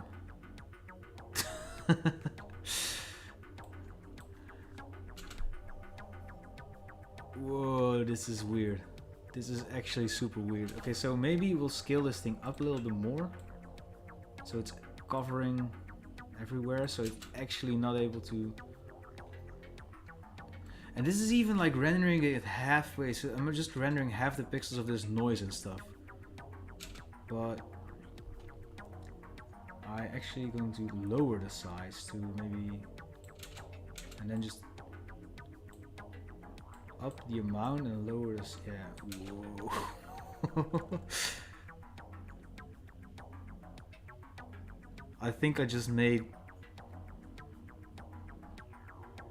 This is like the kind of vibe you get from those weird AI morphing videos. It has something uncanny to it or something.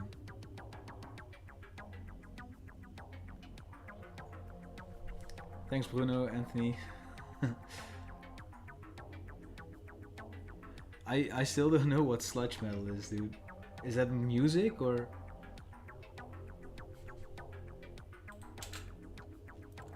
I feel so uneducated right now. Okay, so this is what it looks like half, but if we do one full frame, so this, whoa, it even looks weirder when you render it in full. Okay. No, I'm gonna do that. Yeah, I'm gonna do that.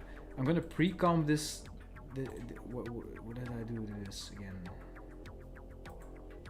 I'm gonna pre-comp and move everything in there.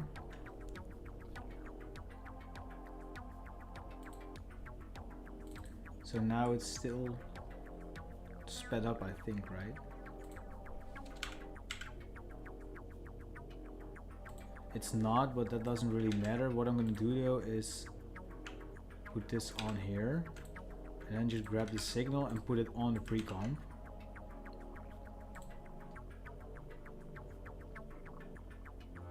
What does that look like? No, the other one was better, right?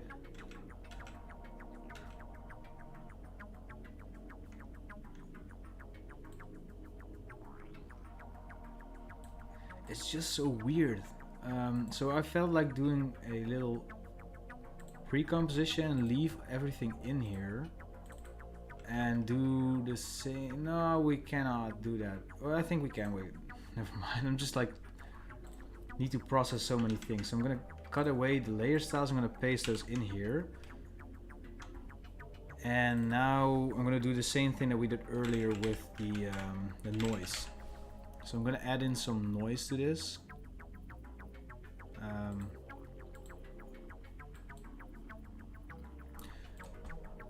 Yeah, I'm gonna add in to clumped grains, I think, from the Dreadlabs Metal Hard Essentials, which are just random grain textures. But the grain is like a little bit clumpy and thick. So yeah, I'm gonna just drop them on here. Put this one to screen and put this one to multiply. And now just going to add in a threshold.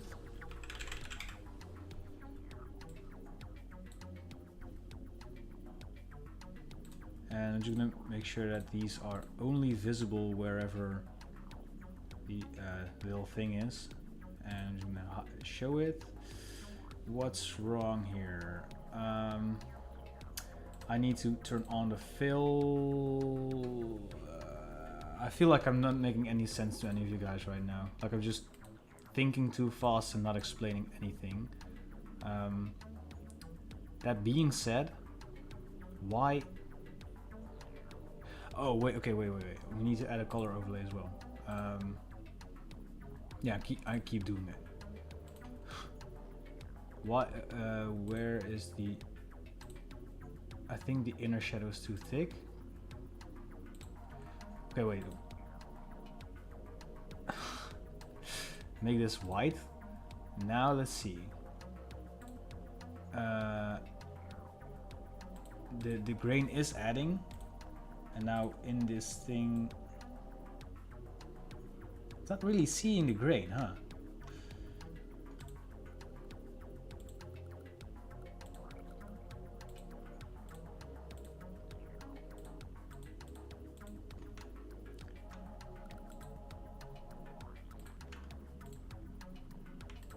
Gonna replace them with a harsher grain. Maybe that helps.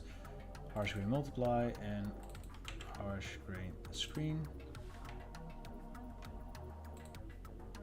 Okay, so there's definitely like more grain now.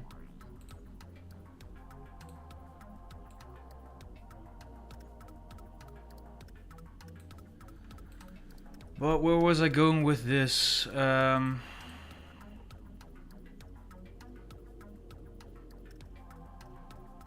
Damn, I don't even know anymore. Mainly it's to RB, old hip hop. Oh, it's like slow metal. But then in metal, there's like so many different subgenres and stuff like that. But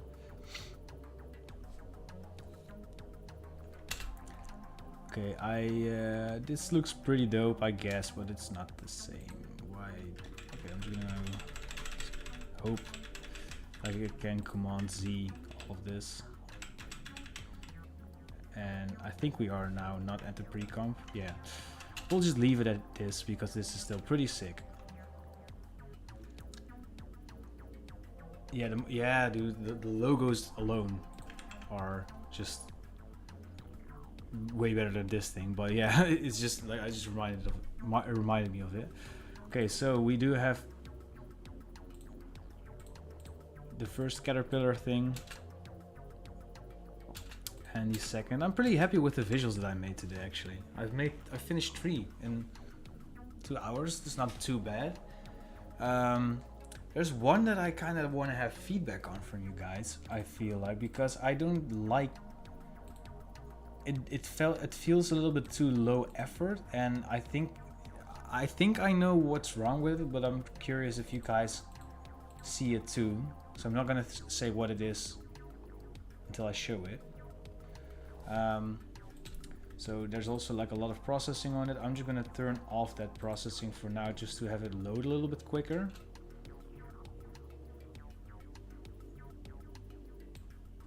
So I'm just gonna let this play, and you guys can tell me what you think about it and what it is that you don't really like about it, and then of course if you like it you can just still say that you like it, but I'm just curious if it's just me personally, if it's like I don't think it for me it doesn't really feel up to standards with the rest of it, and yeah, I think why, but I'm curious about what you guys think.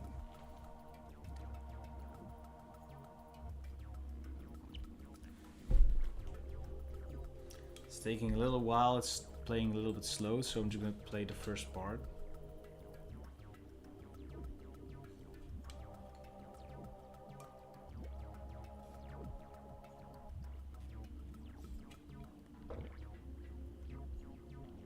It's also made with the ASCII generator from earlier in the stream, by the way, but you can probably already see that.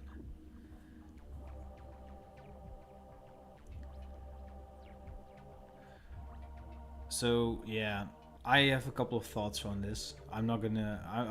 It doesn't feel up to standard with the rest, and I think that's mainly because I don't like the title, and because the skull is not rotating smooth enough, I guess.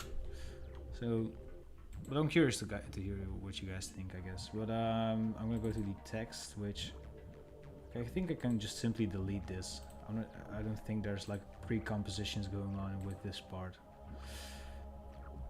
Only with the flash, but I can just turn it off there as well. And then the ASCII frame by frame animation is going really slow. Why?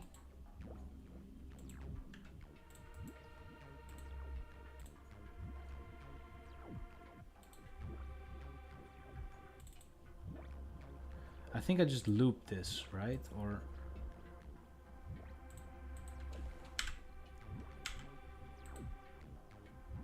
I didn't? So the ASCII frame by frame is 9 frames. How is this now?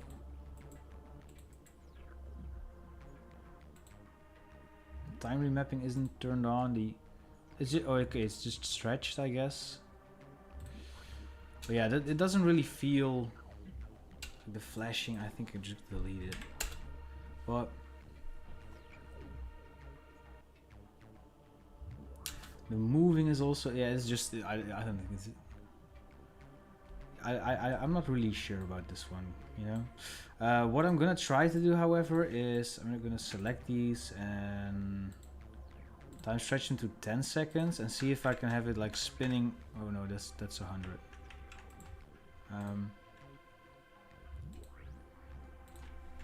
And have it spin the same way back. Like we duplicate this, right click, time, reverse layer, and then just put it in here.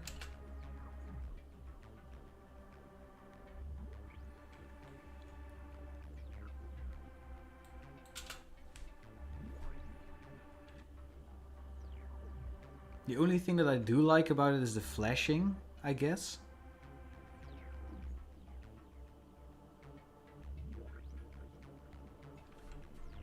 Wait, so why does it twitch here?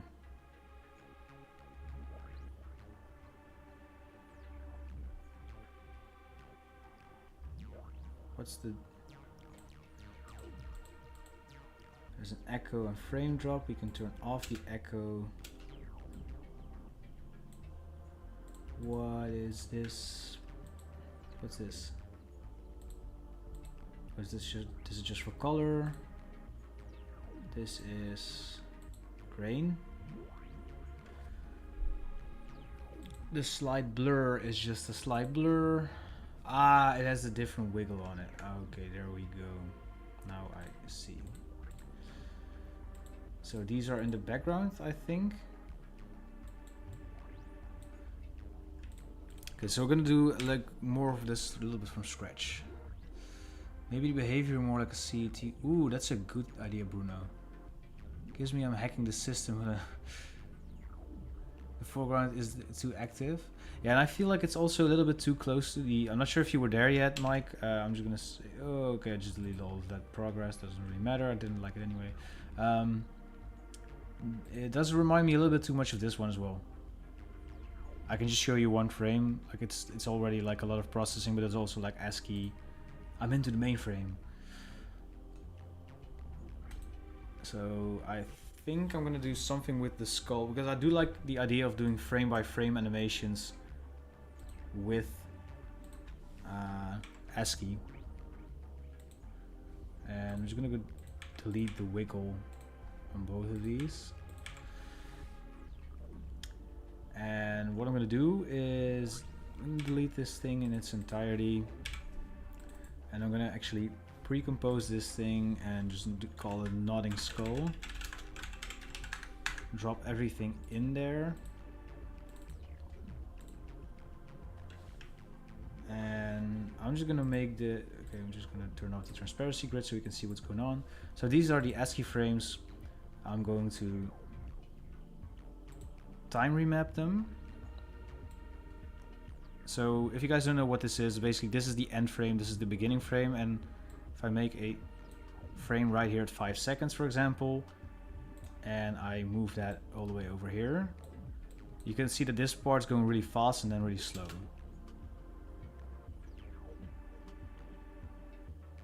Because I basically just ramped up the time, if that makes sense. But what I'm going to do is I'm going to do this. So move in the last frame and then just paste the back frame.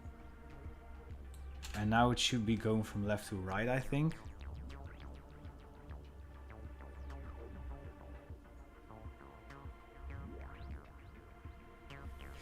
So that's pretty cool. And now what we can do is see if this looks a lot better if we just speed this ramp up to 2 seconds maybe, and then just loop it.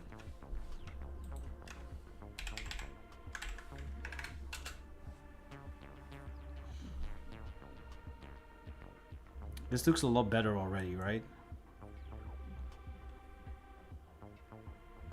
We can do some CRT processing on it, I guess. Maybe even faster. Maybe it doesn't.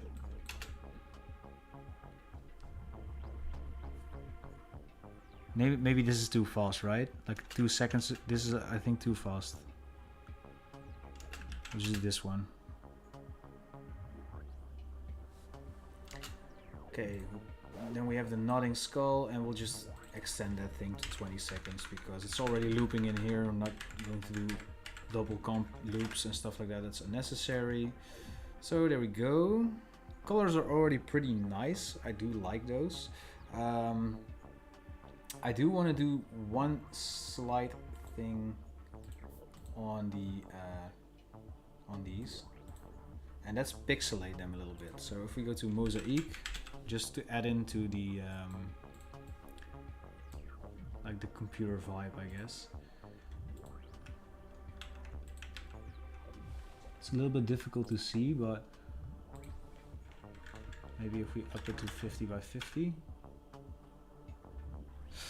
Yeah, it's hard to see. You can kind of see the lines here, but it doesn't really do that much.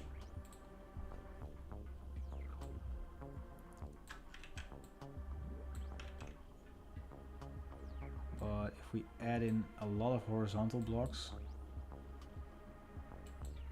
no, there's just not enough contrast in there, so we'll just delete them on both of these. Oh wait, I didn't really change them, but yeah, this doesn't really do anything. That's okay. Maybe we'll find another texture with like a little bit more contrast in there. We'll just replace it.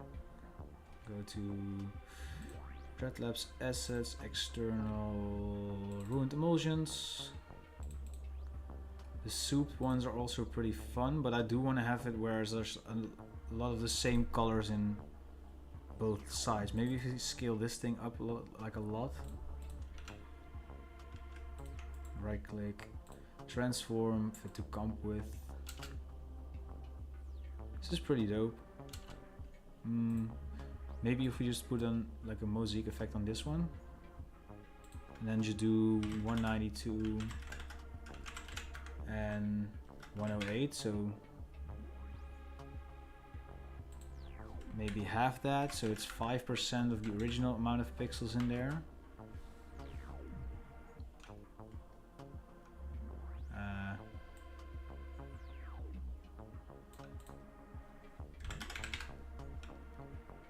Like this, I guess. It's pretty cool. Maybe we'll add some saturation.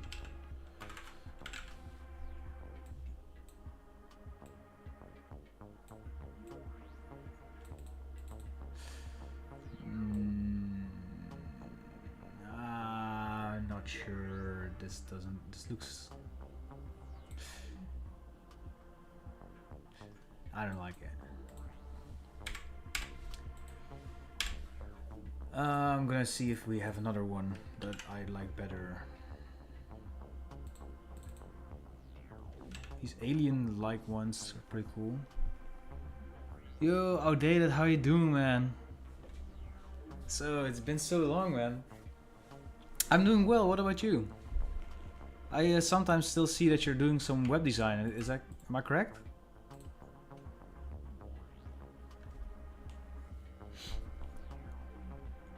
Let's see, to come with.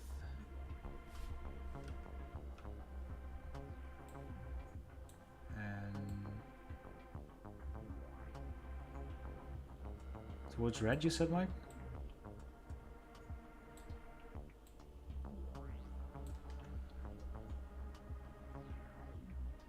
That's awesome, dude. How old are you now? I think when we like met, you were 16 or something. You got into DJing production. Yo, you gotta send me some music. But yeah, from what I remember, it's like, I think you were 16 when we met or something. Yo, that's so cool, man. I can't believe it's been like 5 years. I mean, we definitely spoke in between, but it's cool to, you know, to know that to see someone like kind of grow up, I guess, if that makes sense.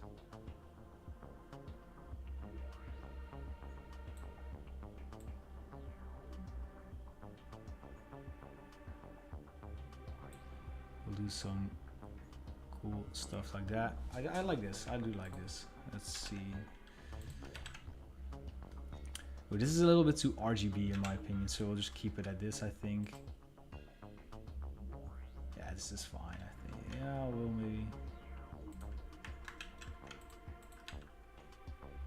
maybe for you we'll let go of the saturation. This is fine. Okay. Time passes by. You're right, man. I'm turning 30 in a year. Yeah. It's if I think back about those times like COVID and stuff, it feels like it's only like a year ago. The soup film textures are cool, right? Yeah. And the cool part about them is that they're like completely organic, so it's not like, from what I know at least, like it's actually like chemicals and stuff scanned in rather than like digital gradients putting over them and stuff, so that's actually pretty cool. So the flashing is pretty dope. Yeah, right? COVID feels like barely a year ago. So wait, are you like still in school, or did you graduate, or? So what? Maybe if we, what if we just randomize the size of the blocks? So if we just do random between 0 and 50, and we'll do the same for the other one. It's pretty cool. Maybe a little bit too much. But what we can do is maybe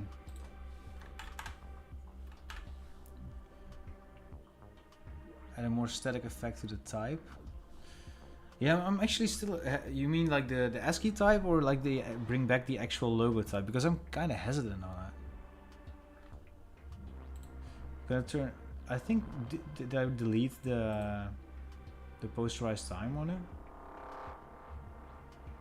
I think I did. Oh no, it's over here. The frame drop is supposed to go here, I guess. Yeah, this is way better. Can you? Oh wait, can you add in posterization in the expression? Or like, yo, this is a revolution to me.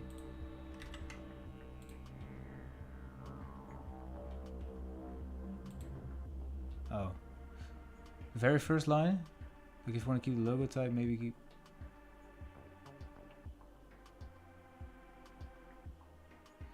Ah, right, like the type would be in the background, I guess. Is that what you're saying? So I think it's like this then, right? Or no, wait. Do you mean the very first line and second line can be any expression?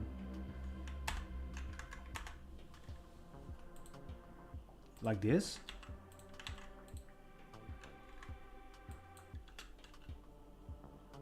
And let just. I think it worked, right?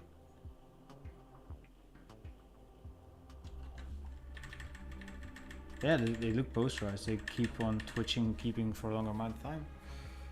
Yo, thanks, man. I'm learning from you now.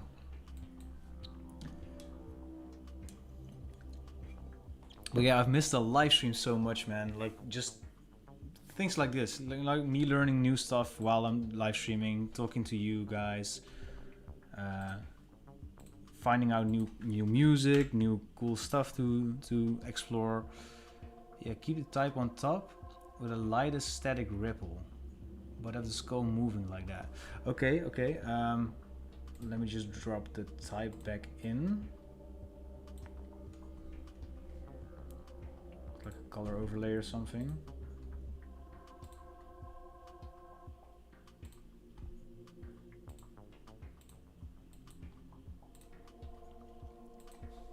Do like a turbulent displace. That's really, really small, like maybe 4 pixels. Oh wait.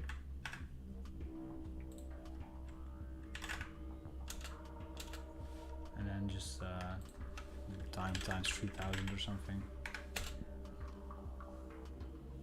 Doing something like this. Working a lot of After Effects. Yeah, but you've been doing a lot of coding, of course. So this is like second nature to you, then, right? You can do a power up screen. Yeah, that's actually a cool idea. I don't really see it right now, though. It's also probably because I'm getting a little bit tired. Oh wait, yeah, of course this doesn't work if the layer style is turned on.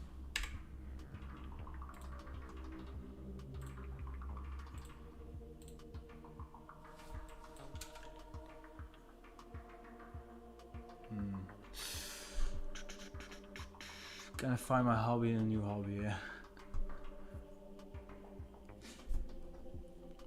I think like, why is that wrench next to your name? But I think that's because I made you a mod, right?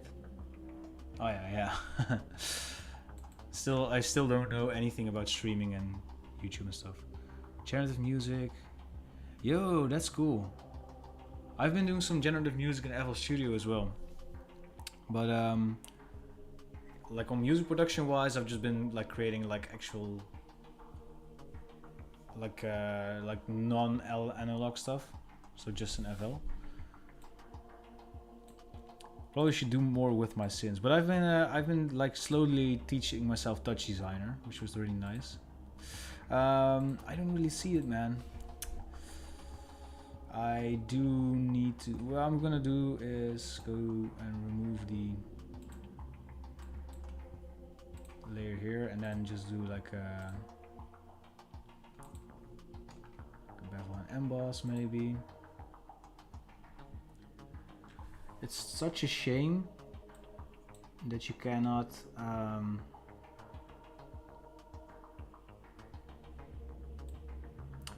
that you can't change the what's it called, the gloss contour in After Effects. Make a generative loop, yeah.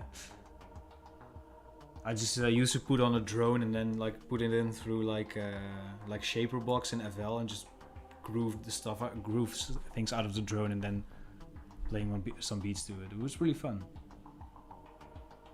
Threw an idea of what you meant in the Discord as a GIF. That slight jitter you get from old VHS. Let me see that real quick.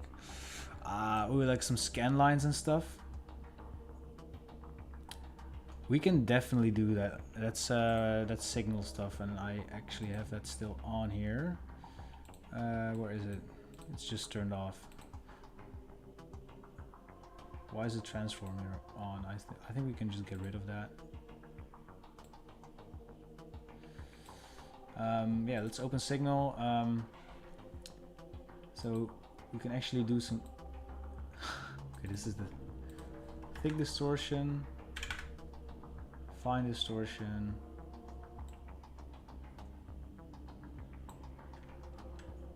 I think if we just randomize this as well, like maybe 10. Okay, that's way too drastic. Maybe just 2. And I could just get rid of the because that's probably also taking a lot of processing power. The turbulent displays, I'm not going to see that anyway now. Ableton users, you have a bunch of chopping racks, stuff like that. 1/7 melody, whatever. Yo, if you have any recordings or anything that you can share outdated, I would love to hear it.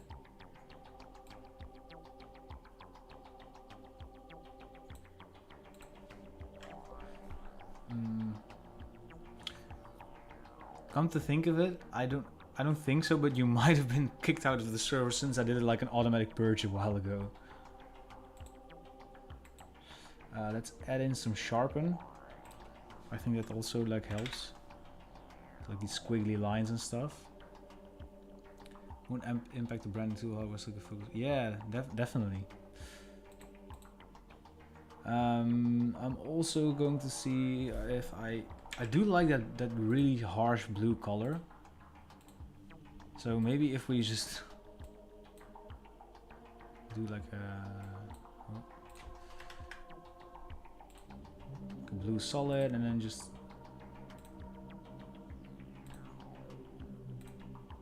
whoa.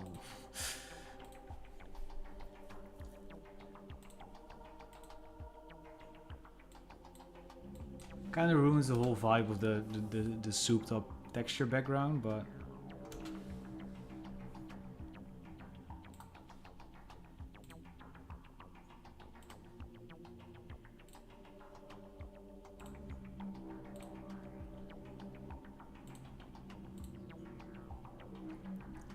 maybe if we lower the opacity, I guess.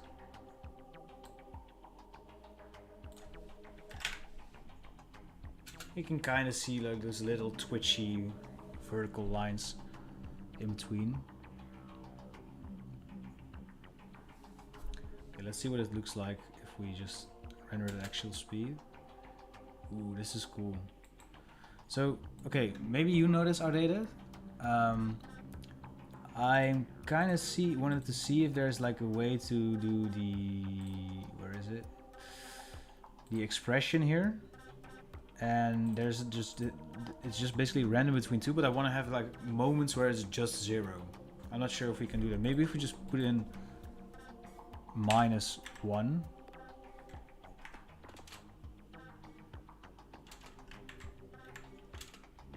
Because then it will just always be lower, I guess, right? So that doesn't, basically, so it doesn't occur as often. Or maybe we can like divide it by 2 or something, but this works. You did your first gig after like 7 months of DJing and opened for huge DJ. Yo, that's sick. It's awesome, man.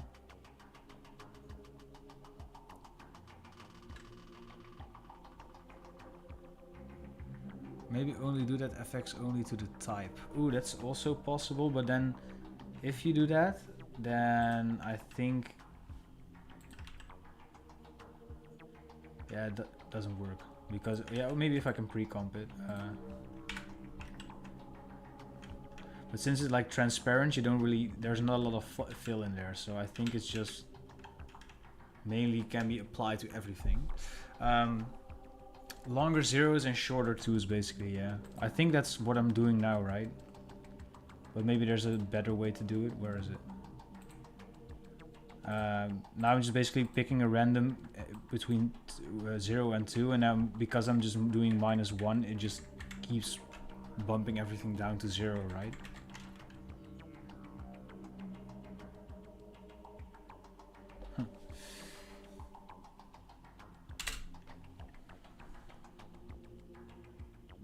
Oh yeah, but I think if you do -1 here, it doesn't really do that because there's no setting for it. If I look at the red numbers, it's just keeping at 0.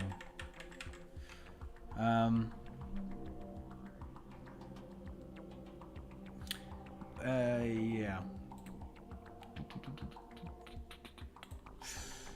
You can just delete the echo here, and I'm just gonna drop this over here.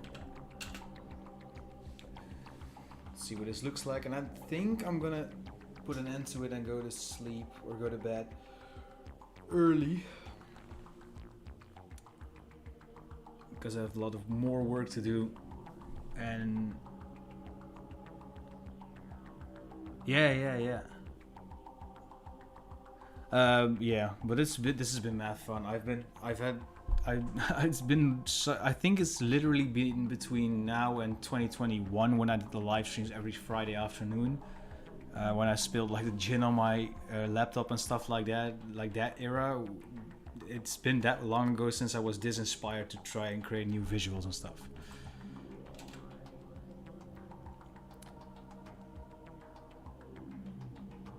Yo, throw this video on a Dreadlabs Tamagotchi or Nokia. Yo, yeah, the gin and tonic, dude. Fun fact, I've only had gin and tonic maybe for like 3 or 4 times since then.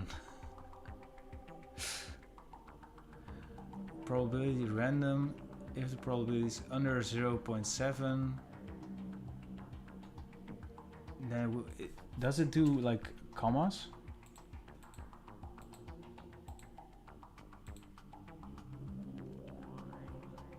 It does. It only does in between 0.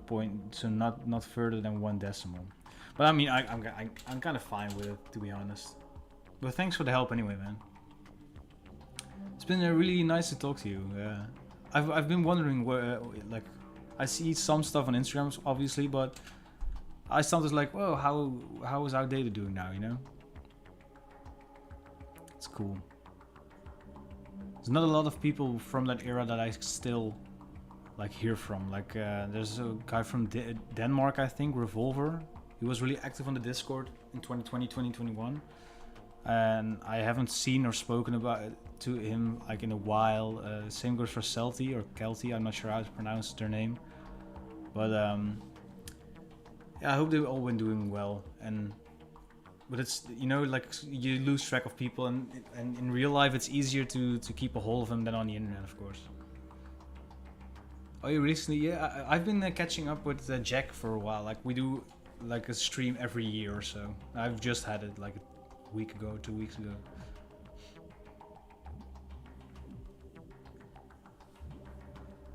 All right, I am really happy with all of this.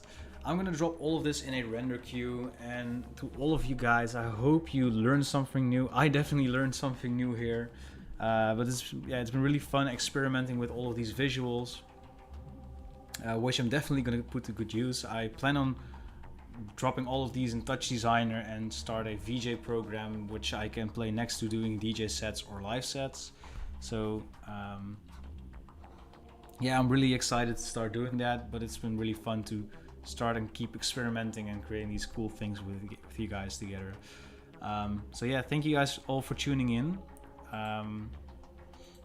If you want to support the channel, feel free to grab something on the Dreadlabs web shop. I've added some cheaper packs recently. Of course, you can also just drop by on Patreon, but if you don't have the money to support me, that's also completely fine. Subscribing to the channel, liking this video, commenting on it, stuff like that also helps out a lot. So yeah, thank you all so much for tuning in. It's been a pleasure, and the next live stream will be just this Thursday. This is just an extra stream, so it's not instead of Thursday stream. And let me just check my agenda real quickly. I am releasing a new asset pack on Thursday, so we're gonna probably play around with the Dreadlabs Trans Essentials this Thursday. So I hope to see you then. Otherwise, we'll see each other on the Discord or wherever. Thank you so much for tuning in, and I'll see you guys next time. Bye bye.